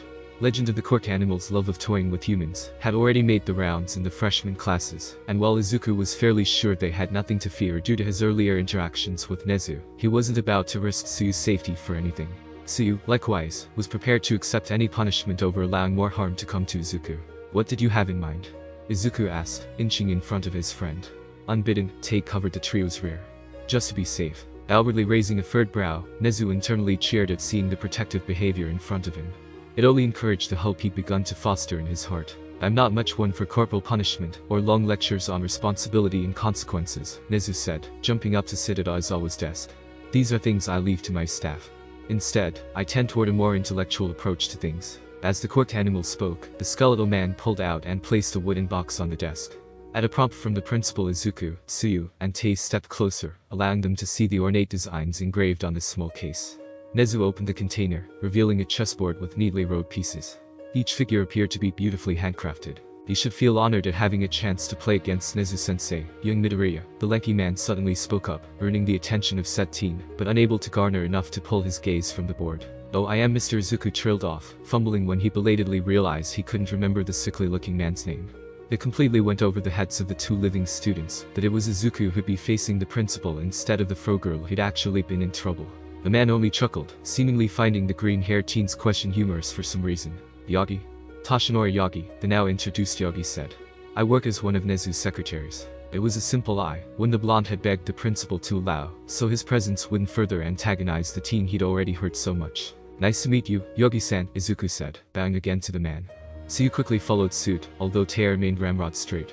If one had looked, they might have seen the zombie girl restraining herself from growling at the blonde. Meanwhile, Nezu had finished setting up the chessboard.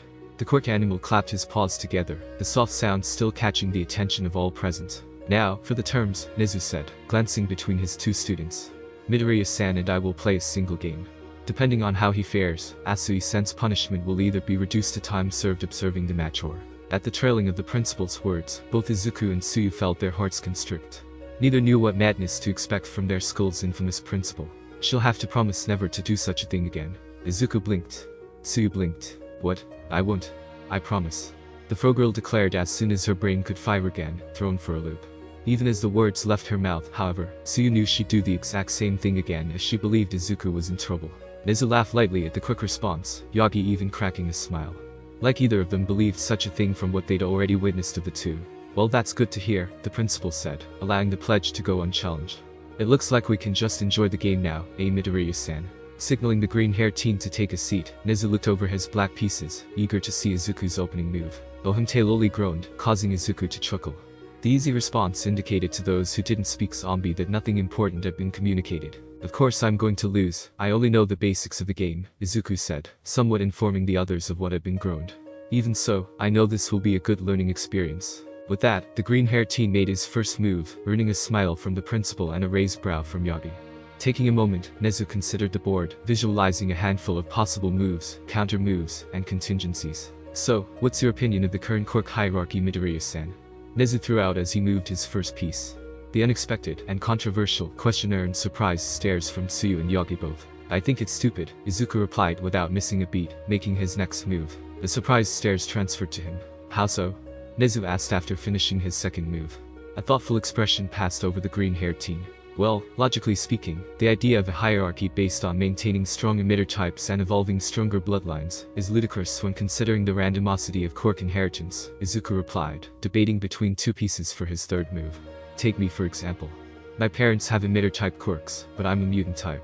It just happens." Decided, the green-haired teen placed his piece, blocking some of his own, while leaving his opponent with two obvious paths of attack. Tsuyu had known that Izuku wasn't a fan of the quirk hierarchy their society clung to, but to hear him openly declare such a position gave her hope for the future. If someone with such a powerful quirk was willing to be so open-minded, it would set an example for others to follow. Yagi was impressed with the boy's reasoning. Of course he'd known of the unofficial, and in some cases, official, practices that constituted the quirk hierarchy, but as the symbol of peace, he'd long ago decided to stay out of that particular fight. He'd worked to build a foundation for society to prosper. Destabilizing it when it had just been so embroiled for so long, would have made his job as a hero impossibly harder.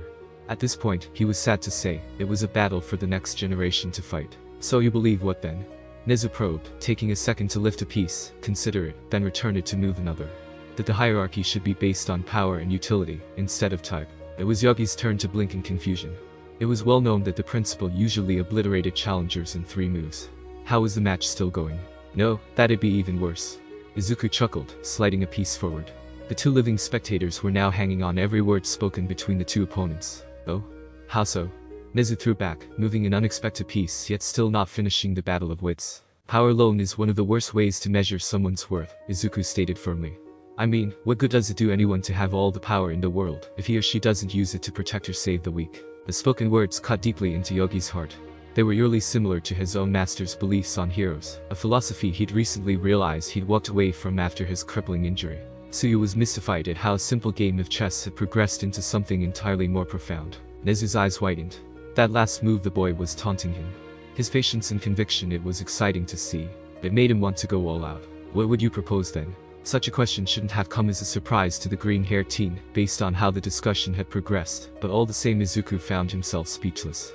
He almost missed the principal's move. Well, for starters, actions should speak louder than words, Izuku asserted after recovering. A man's worth should be measured by the benefit his actions bring to society. I mean a woman's too. I'm including both in that. I'm not sexist. The green-haired teen's fumbling recovery and quick glances toward his froggy companion almost covered his next move. Stop worrying, Izuku-san, Kiro, Suyu deadpanned over her near slip of how close the two were. I know you intended to be all-inclusive with your words. Truly, it was sometimes exasperating, all of the silly things the poor boy fretted over. You mentioned society. Are you including the whole, or merely the hero aspect? Nezu asked, taking a handful of seconds before making another move. As a whole. I mean, heroes are important, don't get me wrong, but why can't we praise others who are just as important in keeping things together? Izuku answered the question with his own. Why can't we praise the surgeons who battle against death on a daily basis in the hospitals? Why aren't we recognizing the police officers that prevent smaller crimes from plaguing the streets? Even teachers are praiseworthy when they do their jobs. I'm talking about middle school. UA's been great as far as teachers go so far. Beginning to fret again, Izuku finished moving his piece. While Nezu contemplated his own move, Suyu was forced to break the green-haired teen out of a mumble storm. At this point, Yagi was nearing the end of his rope. He couldn't believe what he was seeing. This was the first time he'd witnessed anyone stand their ground for so long against the principal, even if he was going easy on the kid. 30 minutes later, Nezu and Yagi waved their goodbyes to the retreating forms of two teens and two zombies, three of which appeared to be excitedly discussing what would happen during classes tomorrow. The two adults, however, were at the moment more interested in discussing what had just happened in the classroom. 15 moves, sensei. I can't believe you were held off for so long. Yagi was the first to address his thoughts. He well knew how fired up the court animal could get, and how brutal he was when he let loose. You held back for an awfully long time. That's the thing, I didn't. Nezu replied, chuckling. Truthfully, I haven't had that much fun in ages. I'm actually looking forward to a next time. The longing suffused into the principal's voice caused Yagi to shudder, only for a fresh shiver of fear to shoot down his spine when he processed what the court animal had just said. He hadn't been holding back. Toshinori Yagi, at that moment, freely admitted that he was intimidated by the thought of having to teach such a gifted mind. So what do you think about the kid and his quirk? Yagi asked, hoping to glean some advice from the genius beside him. The skeletal man hoped the principal would give him something he could use to make amends for his past failures with the boy. I think that tomorrow will prove to be most interesting, Nezu replied, considering every piece of information his high-functioning intellect had available. Will Midoriya prove he can command his tools handedly in rescue operations? Will he bend to the pressure and end up commanding other students as well, or instead? I can hardly wait to find out. Yagi quieted, contemplating what awaited him. He needed to make a good impression this time. He needed to set an example for all of his students. At the USJ. Thank you so much for joining me on this incredible journey today. I hope you enjoyed exploring the fascinating what-if scenario of Deku. The possibilities were truly mind-blowing. If you found this video entertaining and thought-provoking, don't forget to give it a thumbs up, share it with your friends, and subscribe to our channel. Your support means the world to me, and inspires me to bring you more captivating content in the future. Stay tuned for more exciting what-ifs coming your way. Until next time, take care, stay curious, and keep embracing the power of imagination. Goodbye everyone.